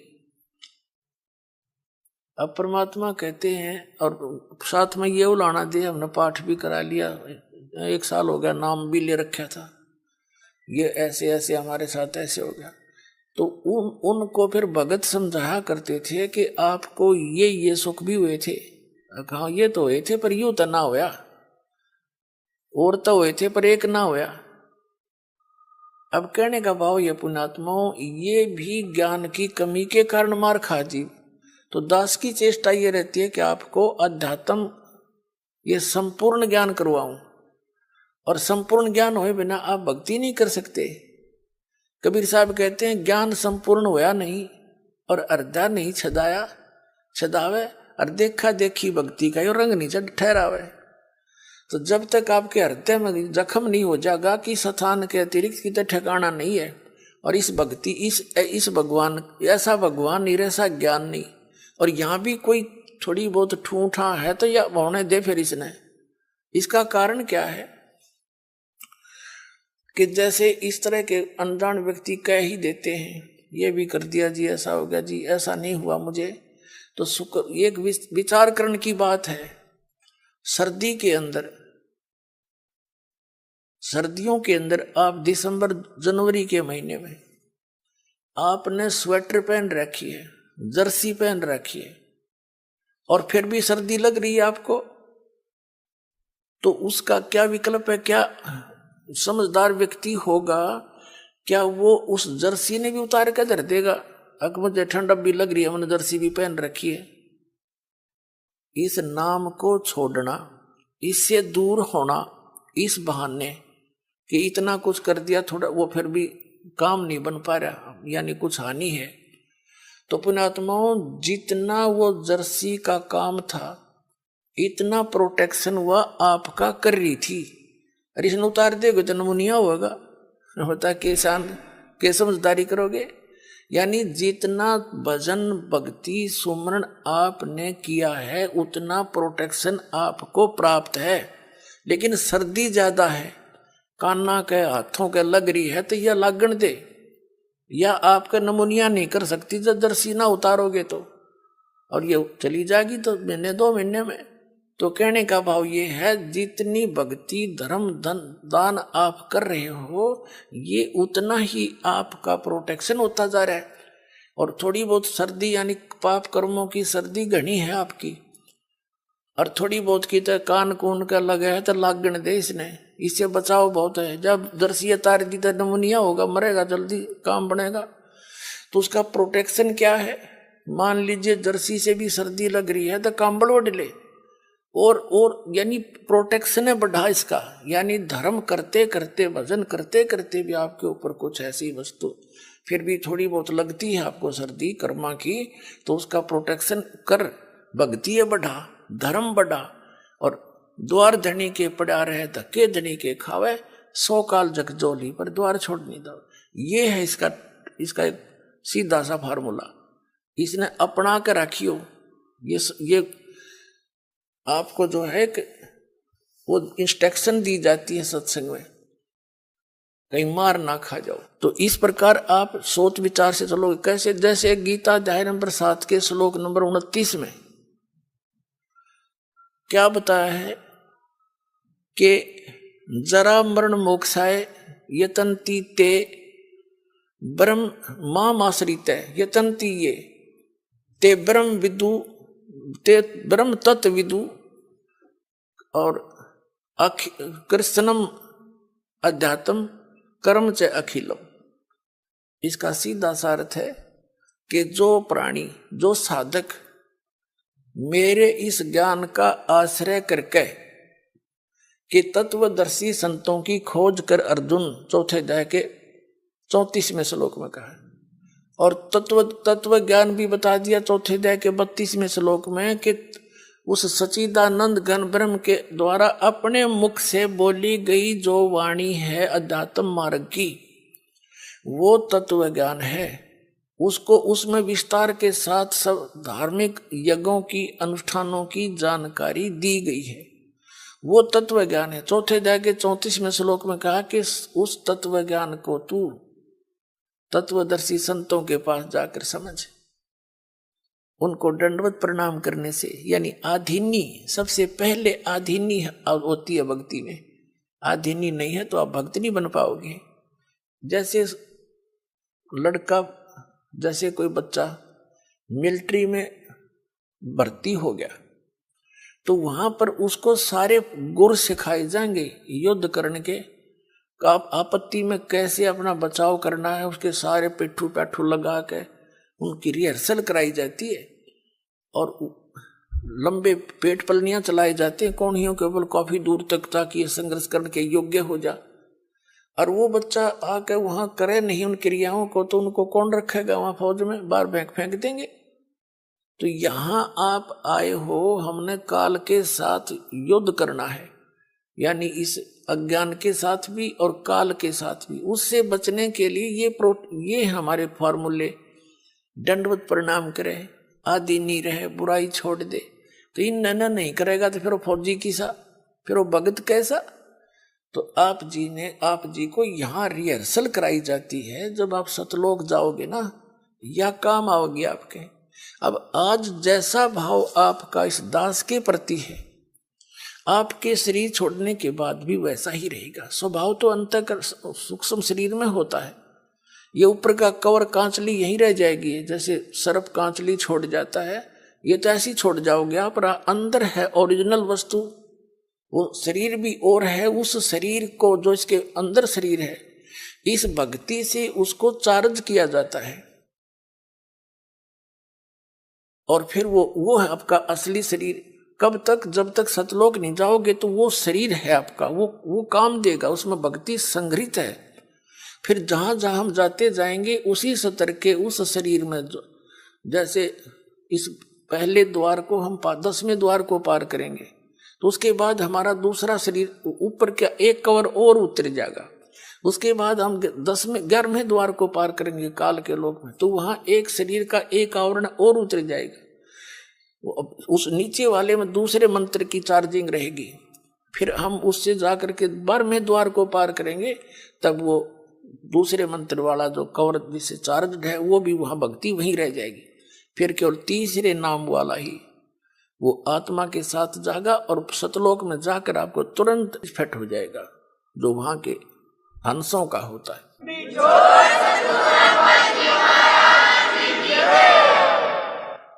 तो यहाँ क्या बताया है? परमात्मा पाने के लिए हमने फार्मूले जो गुरु बता रखे भगवान ने, उनको अपना के चलना पड़ेगा। तो क्या बताते हैं कि कहे कबीर तुम चरण चित राखो जो सुई में डोरा रे। तो गुरु जी के प्रति आपकी धारणा ऐसे अभेद अटूट हो जानी चाहिए, आपकी श्रद्धा। तो प्रसंग चल रहा है कि सबसे पहले उसने बताया कि आधीनी से उनसे प्रसन्न करना तत्वदर्शी संतों से। फिर वो तत्वदर्शी संत तुझे वो तत्व ज्ञान बताएंगे। फिर 7वें अध्याय के 29वें श्लोक में हम फिर आते हैं। इसमें कहा कि माम आश्रित है, मेरे पर आश्रित होकर इस ज्ञान जो मैं बता रहा हूं, इसने कोई शिरोधार्य कर ले, ऐसी प्रयत्न करके उस तत्वदर्शी संत को खोज लेता है। माम आश्रित है, मेरे पर आश्रित होकर जरा मरण मोक्षाए यतंती ते, यतंती ये, यानी जो जरा यानी बुढ़ापे थे और मरण माने मृत्यु से, मोक्ष माने छुटकारे के लिए ही यतंती वो प्रयत्न करते हैं। तो वो कौन है? ते ब्रह्म तत्विदु, वे उस तत्व ब्रह्म को जान चुके हैं और कृत्स्नम अध्यात्म, पूरे अध्यात्म ज्ञान से परिचित है। कर्म च अखिलम, और सब कर्मों से परिचित है। क्या बताते हैं? सूक्ष्म वेद में भी कहा कि तुमने उस दरगह का मैल न देखा, धर्मराज के तिल तिल का लेखा। तुमने उस दरगह का महल नहीं देखा, तुमने उस धर्मराज के, उस न्यायाधीश के दरबार का पता नहीं। वहां पर एक एक श्वास का भी लेखा है, तिल का भी हिसाब न्यारा न्यारा मिलेगा अपना। आपने सोच भी गंदी रखी है ना, वह भी लिखी पाओगी वहां पर। और आपने सोच भी किसी का भला सोचा भी है, कर नहीं पाए, वो भी आपका गुड अकाउंट में पाओगे। क्या बताते हैं, चिट्टी पायल बाजे पैर और साहेब सुनता है सब लहर। जैसे चिट्टी के कीड़ी के कोई घुंघरू बना के बांधे पहले तो घुंघरू के बनेगा, वह पायल बनेगी किसी बाल से भी पतली। और कहते हैं उसका भी यदि थोड़ा सा शोर हो गया, यदि पहले तो उससे शोर हो ही नहीं सकता। कहने का भाव है कि अगर उसकी भी चाहे पायल का खुड़का, चिट्टी के पैर की पायल भी थोड़ी बहुत खुड़का करेगी ना, साहिब सुनता है सब लहर। कहने का भाव ये है, आपकी सूक्ष्म से सूक्ष्म भी सोच को वो परमात्मा खूब सुनता है। तो कहते हैं तुमने धर्मराज का, तुमने उस दरगाह का मैल नहीं देखा, धर्मराज के तिल तिल का लिखा। आपको सत्संग में बताया जाता है, कभी अपनी नियत किसी के दूसरे के धन पे या पराई स्त्री पे भूल के सपने में भी नहीं करना। अपने मन को हमने परमात्मा के रंग में रंगना है। और यहाँ से चलते समय फिर यही बकवाद बहाऊंगी, जैसे त्रिकुटी पर गए, वहाँ तो काल का भयंकर जाल है, वहाँ डांस हो रहे हैं, बड़ी बड़ी स्टेज लगा कर सुंदर सुंदर लड़कियां नाच रही हैं। और आपकी जैसी वृत्ति यहाँ होगी, उड़े जा खड़े होगी नौकर का था ने, इतने वो परमात्मा जालेंगे काल गोदी पकड़ के, अरे ठोक देगा उड़े, फिर ठा के स्वर्ग में अंडे जी धक्के खांदे। ये कर्मता संग जन्म हो गया हमने करता ने। तो ये जैसा स्वभाव आप यहाँ बनाओगे, ये आपके आगे काम आओगा। तो क्या बताते हैं, तो यहाँ बताया है कि जो वही व्यक्ति पार होगा जो पूरे अध्यात्म मार्ग से परिचित और तत्परम से परिचित। गीता अध्याय नंबर 8 के श्लोक नंबर 1 में अर्जुन ने प्रश्न किया कि किम तत्परम, किम अध्यात्म और किम कर्म पुरुषोत्तम। वो तत्परम क्या है, जो दातम मार्ग क्या है, दातम तो उसने बता दिया, तत्वदर्शी संतों के पास जाके समझ ले, वो बताएंगे। और तत्परम के बारे में 8वें अध्याय के 3 श्लोक में श्रीमद् भगवद गीता में कह रहा है गीता ज्ञानदाता कि वो परम अक्षर ब्रह्म है। इससे ये सिद्ध हो गया कि गीता ज्ञानदाता से अन्य है वो परम अक्षर ब्रह्म।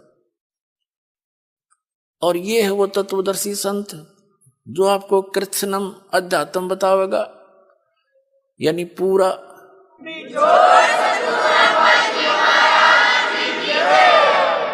कबीर साहब कहते हैं, मां मुंडो उस गुरु की जिसते संशय ना जा। कहते धिक्कार ऐसे गुरु से जिसका आपका शंका निवारण नहीं होता और आपका जीवन नाश हो जाता है।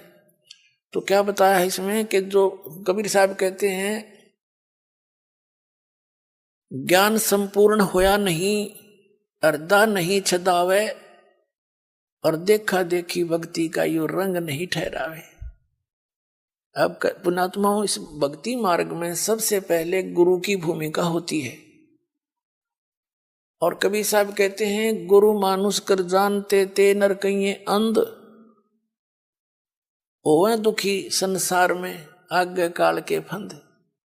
गुरु को मानुष जोग ने और करे चरणामृत को पान, ते नर नरक में जावेंगे योग योग हो समान। यानी वैसे जैसे गुरु जी को आपने एज ए गॉड ट्रीट करना है। पुण्यात्माओं, जो परमात्मा स्वयं आए थे कबीर जी, तो उन्होंने भी अपनी झलक किसी को, विशेष भगत को ही छोड़कर अन्य किसी को ये महसूस भी नहीं होने दिया कि वो स्वयं उतरे हैं। और वो खुद कहते थे, वो परमात्मा भाई सतलोक में रहता है, वो सदा सुखदाई है, वो अविनाशी है, तुम वहां से आए हो, वहां जाकर ही तुम्हें सुख होगा, वहां जाने की विधि ये ऐसे है बस। वो तो स्वयं परमात्मा भी थे। लेकिन गुरु अलग होता है, परमात्मा भिन्न होते हैं। गुरु तो केवल उस परमात्मा से मिलाने वाला आपको, आपका एक मीडिया होता है, उस परमात्मा से मिलाने वाला होता है। परमात्मा अलग है, गुरु अलग है। लेकिन गुरु उस परमात्मा का कृपा पात्र होता है। अब परमात्मा कहते हैं कि आप जी ने यहां अपने गुरु जी को एज ए गॉड ट्रीट करना पड़ेगा, भगवान की तरह व्यवहार करना पड़ेगा।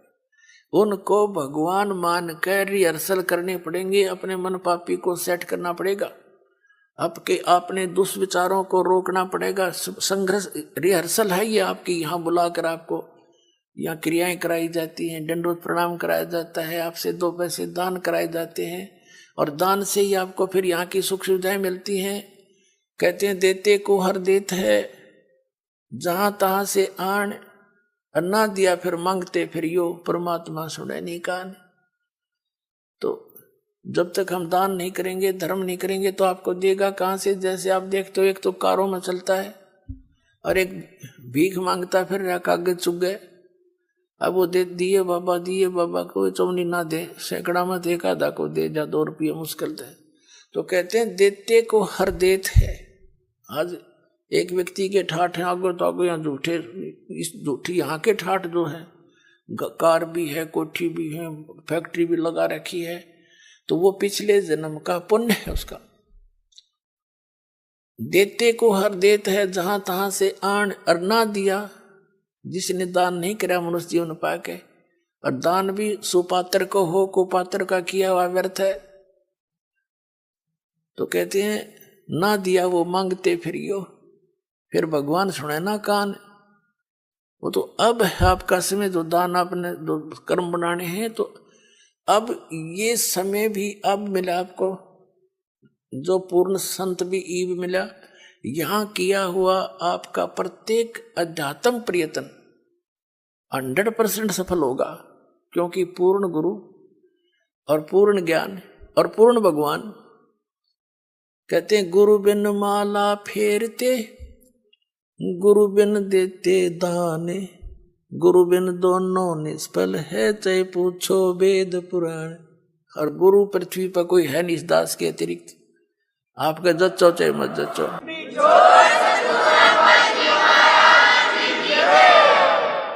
आपको यकीन हो या ना हो, ये सच्ची बात समझ लेना। बुद्धिमानों को तो यकीन हो ही चुका होगा, ये सारे दिखा दिए किसे गुरु थे। जिसको अध्यात्म ज्ञान नहीं वो टीचर किसा, जिसको अपने सिलेबस का ज्ञान नहीं वो अध्यापक कहाँ का। तो ये गुरु नहीं थे, इनके द्वारा इनको आधार मान के की हुए आध्यात्मिक क्रियाएं आपकी यूजलेस, क्योंकि वो शास्त्र विधि को त्याग कर मनमाना आचरण। तो शास्त्र अनुकूल साधना और अधिकारी इस दास को बनाया है। और अब चाहे पूरा विश्व आकर नाम ले लो, सारे पार हो जाएंगे, क्योंकि शब्द बहुत जबरदस्त शक्ति होती है। दास ने नाम दे दिया, आपने भक्ति करनी, मर्यादा में रहना, पार हो जाओगे। उसके लिए क्या बताते हैं, गुरु मानुष कर जानते ते नर कहिए अंध, ओए दुखी संसार में आग काल के फंद। जैसे इस दास के स्थान पर परमात्मा होते तो कैसे व्यवहार करते आप तो खैर आप ही जानो, लेकिन दास को पता है मैं क्या करता है। जब भी उनके सामने आता, आंखों में आंसू होते और उसके चेहरे की तरफ देखते रहते। अब उसके सामने ठीक है, अब तो हम as a Guru he deal करेंगे, अपना दुख भी रोवांगे। कहते हैं जय इब कै सतगुरु मिले, जय इब कै सतगुरु मिले, सब दुख आँखों रो, चरणों ऊपर शीस धरूं, कहूं जो कहनी हो। तो कहने का भाव ये है कि जैसे गुरु जी के सामने आप भगवान के पास जाते हो और आपसे गुरु जी क्या कहेगा कि भाई शराब नहीं पीना, चोरी नहीं करना, मर्यादा भंग मत करना, मर्यादा में रहना, भक्ति करना। और आप मेरे सामने आकर के झूठ बोल दोगे किसी भी पॉइंट के। भगवान के सामने आप जाते हो, झूठ बोल सकते हो? दास का तो कलेजा फट जा झूठ बोलती आना। तुम अपने आप सोच लो ना, आप किस व्यवहार करोगे मेरे साथ।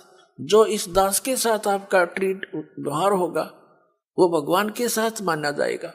दास भगवान नहीं है, लेकिन कबीर साहब कहते हैं गुरु को भगवान मानना पड़ेगा अपने। जैसे गणित के ऋण का एक प्रश्न होता है, उस प्रश्न को हल करने के लिए मूलधन ज्ञात करना होता है। वो मूलधन करोड़ों की संख्या में होता है, लेकिन वो मूलधन अज्ञात होता। उस अज्ञात मूलधन, करोड़ों के मूलधन को प्राप्त करने के लिए, जानने के लिए, पाने के लिए मानना पड़ता है मूलधन 100 रुपये। वो 100 रुपये मूलधन नहीं होता, लेकिन उसको सपोज करे बिना वो मूलधन मिले नहीं जिसके लिए प्रयत्न हम करेंगे। तो हमारा मूलधन है कबीर साहब, लेकिन उस कबीर साहब को पाने के लिए आपने मानना पड़ेगा, मान लीजिए रामपाल कबीर साहब, एज ए ट्रीट नो करना पड़ेगा।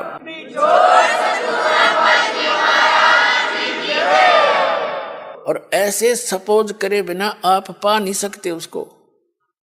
ये नियम है, फार्मूला है। और जो स्टूडेंट फार्मूला वही लगा कर चलेगा तो उस प्रश्न को हल कर लेगा, ना तो फेल हो ही तुम।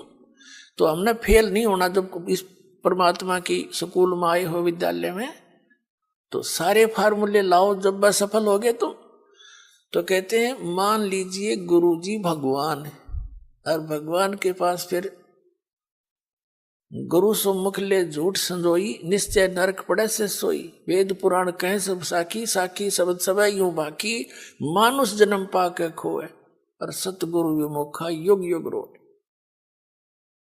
गुरु सम्मुख ले झूठ संजोई, गुरु खा के झूठ बोले, निश्चय नरक पड़े से सोई। तो परमात्मा कहते हैं गुरु मानुष कर जानते ते नरकइये अंध, ओए दुखी संसार में फिर आग गए यम के फंदे। अब क्या होगा पुण्यात्माओं? जैसे क्या बताया है कि शरण पड़े को गुरु संभाले, जान के बालक भोला रे, कहे कबीर तुम चरण चित राखो, ज्यों सुई में डोरा रे। ऐसा भेद संबंध बनाओ अपने गुरुदेव के प्रति, वो नकलियों के प्रति नहीं। नकली तो काल के दूत है, उन्हें तुरंत त्याग दो। कई भक्त चिंतित हो जाते हैं कि कहीं हम उन गुरुओं को छोड़ दें और कहीं हम हमारे ऊपर आपत्तियां ना आ जाए। आपत्ति तो उनके शरण में आऊंगी तुमने, उन्हें छोड़ दें तो जान बचेगी तुम्हारी। कबीर साहब गरीबदास जी कहते हैं झूठे गुरु का लीतर लावे और करते काट घसीटे, इनके पीटे पाप नहीं है, इन निश्चय पीटे।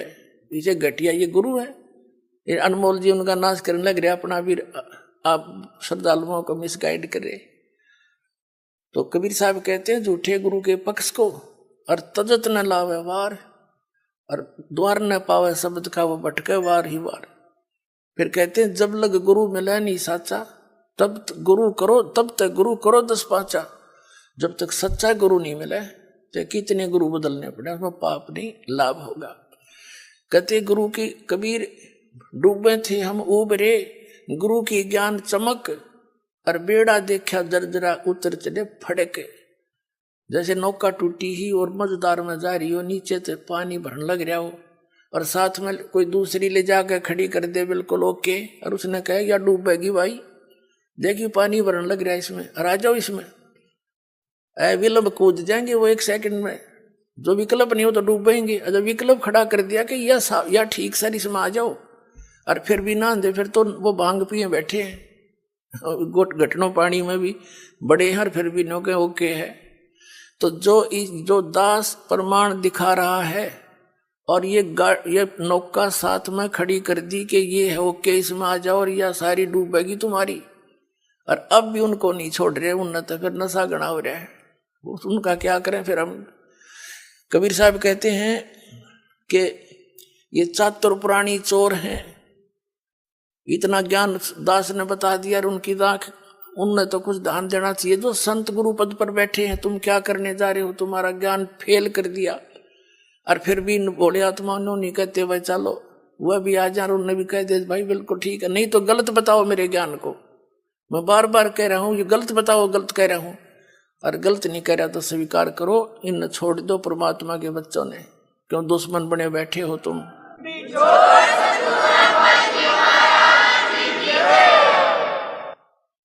तो पुण्यात्माओं, ये जो है जितने भी संत हैं, अब इनको सोचना पड़ेगा। विवश कर दूंगा, ऑनलाइन रखूंगा इन्हें जब तक ये हानि भर लेंगे। कहा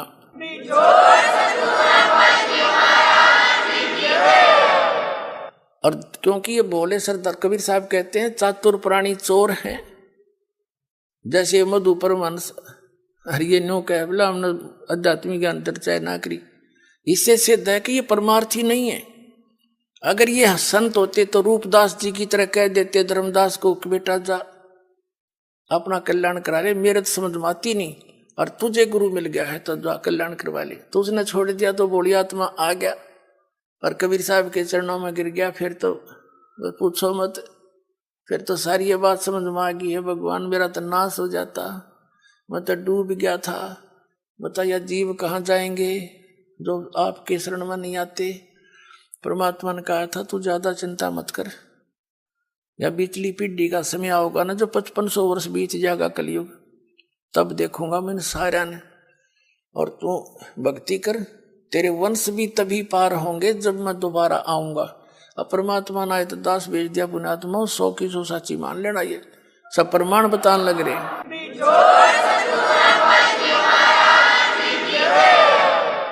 तो कबीर साहब कहते हैं चातुर प्राणी चोर हैं, मूड मुग्ध हैं ठोठ। इतने प्रमाण देख के भी जो मूर्खा के चिपके रहेंगे नकलियां के, कहते वो तो मूड मुग्ध हैं ठोठ, वो तो कति ओलंड है, देसी भाषाओं का बौड़ी बूझ है। इतने प्रमाण देख के और फिर उनके बैठे उन सतगुरु मान रहे हैं, और फिर परमात्मा कहें जय वो फिर भी नहीं आते हैं ना, हमने उनकी जरूरत भी नहीं है। चातुर प्राणी चोर हैं ये, मूड मुग्ध हैं ठोठ, और संतों के नहीं काम के उनको दो गलजोट। वो तो और दृढ़ कर दो उनको, मरे रहो वहीं पर। इतना ज्ञान समझ के भी ना मानते। तो पुण्यात्मा प्रसंग चल रहा था कि कर लो गुरु वकील मुकदमा भारी है। बहुत सबसे खतरनाक केस यू है आपका इस सृष्टि में कोई है तो आप काल की जेल में बंद हैं, और ये सिर्फ काल की खुली जेल है। आप ही से बच्चे पैदा करवा कर आपको एक और बंधन में बांध रहा है, और अपना करो धंधा रखाओ हैं और मर जाओ, फिर गधे बन जाओ। दूसरी जेल, वो कठिन जेल में भेज दिया। तो कहने का भाव ये है कि अब आपको ये दास वकील मिल गया इस पृथ्वी पर, दूसरा वकील इस वकालत करनिया नहीं है इस काल के साथ में। और अब आप सभी ने ये वकील करना पड़ेगा, पूरे विश्व ने।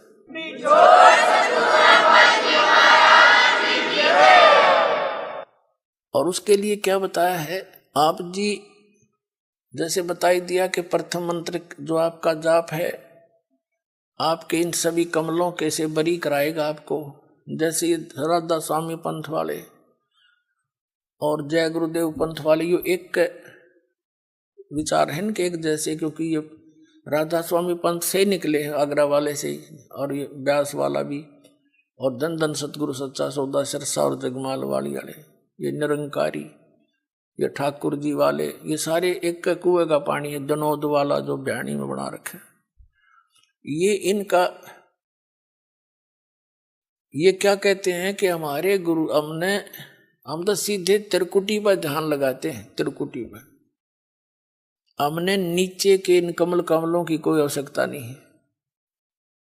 देखिए घर का राज बना रहे हैं, हमने अब विदेश में हैं और स्वदेश जाना है मान लीजिए, और वहां से वापस आने के लिए आपने वहां के सभी नो ड्यूज सर्टिफिकेट लेने पड़ेंगे, और तब आपका वापस आने का सारी क्लियरेंस होगी, तब आप वापस आ सकते हो। और आने के लिए फिर किराया भी चाहिए आपने। तो ये यहाँ हम जो रह रहे हैं, जैसे किसी ने टेलीफोन का कनेक्शन ले रखा था, बिजली का, पानी का, गैस का, धंधा ठीक ना होने के कारण वो सारे कट गए, उनके टैक्स दिए नहीं, तो दूने कंगाल हो गए। तो उस समय कोई ऐसा गारंटर चाहिए आपने जो सरकार से आपकी सुविधाएं चालू करवा दे। और फिर आपसे कहेगा कि आप अपनी कमाई करो, टैक्स भरो, तो बहुत अच्छी बात होगी। कमाओगे तो टैक्स भी भर दोगे। तो दास आपका गारंटर बना दोबारा, आपके ये सारे कनेक्शन चालू करवा दिए। अब इनके ये मंत्र जाप करो, इनकी मजदूरी करो। यह साधना है, पूजा नहीं है। पुण्यात्माओं, पूजा और साधना में बहुत अंतर होता है। पूजा तो वो कसक है किसी वस्तु के पाने की, जैसे हमने जल प्राप्ति करनी है और जल पृथ्वी में है, तो हमारे अंदर जो पूजा है वो तो जल है पूज्य। उसके पाने के लिए जो भी हम प्रोसीजर अपनावाएंगे, जो इंस्ट्रूमेंट यूज कराएंगे, वो वही हो जो उस पानी को, पूज्य वस्तु को प्राप्त करा दे। इब हम लकड़ के लठ के ना वो खोदन लगे, कद तक खोदेंगे इसने? यानी जो गलत नाम है वो लकड़ के लठ से धरती खोद रहे हम, वो कभी नहीं हो सकता, वहां तक पहुंचे नहीं सकते। तो उसके लिए इंस्ट्रूमेंट है बोकी और पाइप। जैसे सतनाम आपका है, ये बोकी और समझ लो पाइप है, और इसको लगाएंगे तो यह मजदूरी है। ये दो मंत्र, ये हमारा जाप, ये हमारा पूज्य नहीं है। उस पूज्य वस्तु को पाने के लिए ये इंस्ट्रूमेंट है हमारे, या साधना है, या मजदूरी है। और पूजा हम जल की कर रहे हैं, हम पूजा कबीर साहब की कर रहे हैं, सतलोक जाने की, उस सुख को पाने की। और ये जितने भी मंत्र हैं ये हमारे इंस्ट्रूमेंट हैं, ये हमारी साधना के हथियार हैं, ये औजार है हमारे। इनसे हम मिलेंगे, ये औजार ही वहां इस प्रोसेस में का, इस प्रोसीजर में यही कामयाब है, दूसरा कोई हो ही नहीं सकता। तो मंत्र नहीं इस पृथ्वी पे मोक्ष प्राप्ति के, केवल यही मंत्र है जो दास आपको दे रहा है। और ये प्रमाणित है, जिन महापुरुषों को परमात्मा स्वयं आकर मिले और उनको पहले तो सचखंड सतलोक दिखाया, जो स्थान की हमने कति भूल पड़ गई थी। अब पुण्यात्माओं, जब ये प्रमाण दास के पास नहीं होता तो थूक बिलो लेता मैं, किसी का जू नहीं रहेंगे वो। अब ये ऐसे एथेंटिक प्रमाण हैं जो आपके हृदय से हट नहीं सकते। आज किन किन को भगवान मिले? आदरणीय धर्मदास साहिब जी को, और इस कथा से खूब परिचित है पूरा कबीर पंथ। आदरणीय नानक साहिब जी को परमात्मा मिले, सचखंड लेकर गए। इससे पूरा सिख धर्म अच्छी तरह परिचित है कैसी घटना घटी थी।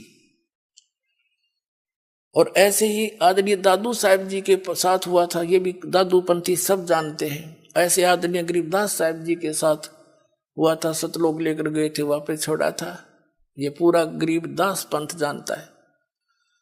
ऐसे घीसा दास साहिब जी के साथ हुए थे। तो कहने का भाव ये है कि उन महापुरुषों को उस परमात्मा ने कौन सी साधना दी थी सतलोक जाने की, तो वही हमने आवश्यकता पड़ेगी, उससे अतिरिक्त कोई भक्ति नहीं, कोई साधना नहीं। तो वो कौन से मंत्र थे? वो यही थे वो मंत्र। इनको आदेश दे दिया था सख्त कि धर्मदास मेरी लाख दुहाई, यो मूल ज्ञान की तबार न जाए।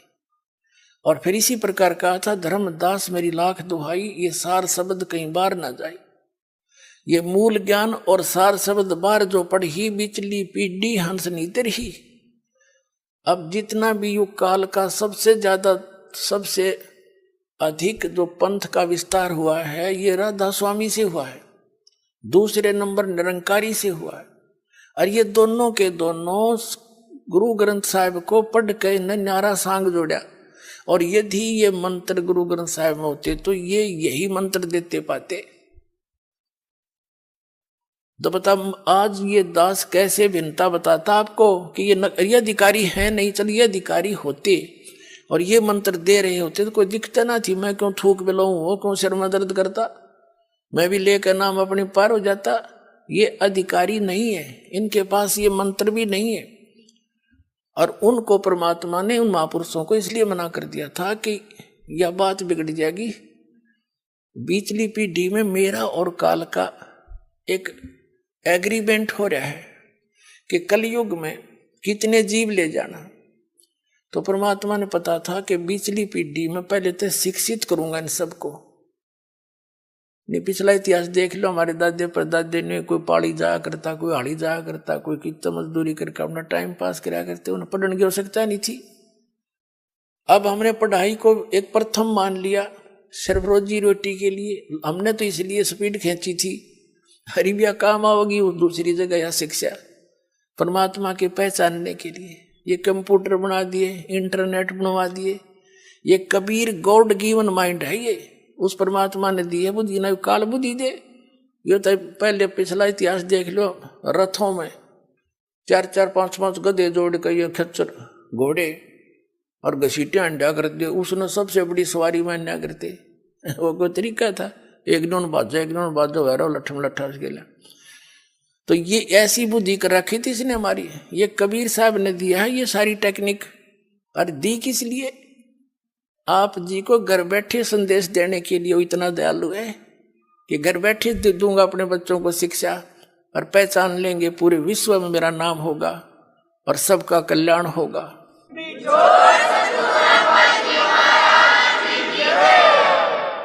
तो कहने का भाव ये है पुण्यात्माओं, परमात्मा कहते हैं कि ये राधा स्वामी वाले कहते हैं हम तो सीधे तिरकुटी बजाते। तिरकुटी तो इनने बरवाड़ा का बस स्टैंड मान रखा है। हाँ, पैदल गए पैदल पहुंच गए, साइकिल ठा साइकिल पर बैठ कर पहुंच गए। तिरकुटी बजाने के लिए अंगा लगेगा। तिरकुटी इन बेरा भी को ना तिरकुटी है कहाँ, सुन रखी है कबीर साहब की वाणी में। किसी को नहीं पता इन संतों को तिरकुटी है कहाँ और क्या सचित है वहां पर। मारे सट्टे सुड़ी सुनाई। तो ये सारे आप सिद्धे हो जाएंगे। भगत समाज बुद्धिमान है, बोले बाले श्रद्धालु बैठे हैं अभी तक इन सोच के कि देखेंगे। और अब तो वो इस ऐसे बैठे हैं ताकि यूं चला जाएगा जब देखेंगे पाछे थे। वो ग्रुप के ग्रुप सेट हुए बैठे हैं, लेकिन अंदर से खोखड़े हो लिए सारे। ये राधा स्वामी वाले, धन सतगुरु वाले, ये कबीरपंथी सब खाली करके दिखा दिए। इनके थैले नू उलट दिए, ऊपर बोर्ड के मेहता पाया खाक इनमें।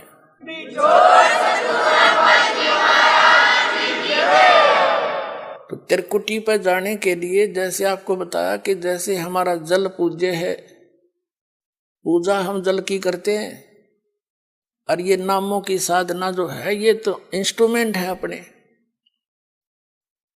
तो 2 मंत्र का जो जाप है आपको, तो त्रिकुटी तक तो हम इनके जो पहले मंत्र में देते हैं ये यहाँ तक बड़ी आपको एडवांस करवा पाओगा परमात्मा। यहाँ तक तरोड़ा ही नहीं है, ये आगे फंड करता है वहां जाकर त्रिकुटी पे। वहां पर 3 रास्ते हो जाते हैं। सामने वाला रास्ता इसने कति बंद कर रखा है। ये अध्यात्म मार्ग उल्टा चलता है। जैसे हम त्रिवेणी बोलते हैं, वहां पर इलाहाबाद में जो गंगा और जमुना मिलती है और तीसरी के नीचे सरस्वती है, और अध्यात्म मार्ग में उल्टा चलता है। वो वहां से 3 रास्ते हैं। बीच वाली जो है वहां इसने ब्रह्मरंध्र है, वो ब्रह्मरंध्र पर लोक ला रखा है वज्र का। और ये परमात्मा के सतनाम के 2 अक्षर के नाम से, और तीसरा जो मंत्र है आपका सरसार नाम से खुलते हैं। उसके बगैर वो खुल ही नहीं सकता। तो कहने का भाव ये है, त्रिकुटी पर जब आप पहुंच जाओगे, जैसा भाव आपका इस दास के प्रति यहाँ रिहर्सल के दौरान आपका होगा, तो वहां आप दास दिखेगा, आप वहां पहुंचोगे। जिसमें जैसा स्वभाव होगा वहां आपके रिहर्सल वहां काम आ गया। और वहां बहुत से मेला भरा होगा, कोई कुछ कह रहा होगा, इसने के बेरा यू तो नू है, जैसे अब भी आप बहुत कुछ सुनते हो समाज में। तो वहां जाकर यदि तुम डगमगोगे, तारी बात बिगड़ जाएगी। तो यहां रिहर्सल इसलिए कराई जाती है, गुरु मानुष कर जानते ते नर कहिए अंध, होवे दुखी संसार में आगे काल के फंद। तो हम जैसे जल की प्राप्ति के लिए बोकी और पाइप प्रयोग कर रहे हैं, तो ये सतनाम जो है ये बोकी और पाइप समझ लो। अब सतनाम से भी मोक्ष नहीं, और अकेला सोहम नाम जप करने से भी लाभ नहीं। जैसे कबीर साहब की एक वाणी है कि जो जन होगा जो हरि वो लेगा लेगा शब्द बिल गाए, और सोहम सोहम जप मेरे व्यर्था जन्म गवाए। यानी जो जौहरी होगा, सही ज्ञानवान होगा, तो उस इन शब्द को सही ढंग से पहचान लेगा, भिन्न भिन्न समझ कर प्राप्त करेगा। अकेले सोहम नाम का जाप करने से कोई यूज नहीं। जैसे सोहम का दो ऐसे कर लेते हैं, सो बाहर हम अंदर, या हम बाहर सो अंदर, ऐसे करते, ये गलत है, साधना ठीक नहीं। और यदि सतनाम भी आपको प्राप्त हो गया, सार नाम नहीं मिला, तो भी आप मोक्ष प्राप्ति नहीं कर सकते। और सतनाम के बिना सार नाम आपको काम नहीं कर सकता। जैसे हैंडपंप लगा रहे हैं, पाइप तक पानी तक पाइप पहुंच गई, इस प्रोसीजर से पाइप बोकी और पाइप जल तक पहुंच गई, जल प्राप्त नहीं हुआ, उसके लिए हैंड पंप लगाना पड़ेगा, वो सार नाम है। और सार नाम जिसको आदि नाम, सार शब्द, अकय शब्द उसको कहते हैं। फिर उसकी भी सेवा, उसका सेवन करना है। हैंडपंप भी ऐसे उसको हिलाना पड़ता है, तब वांछित वस्तु प्राप्त होती है।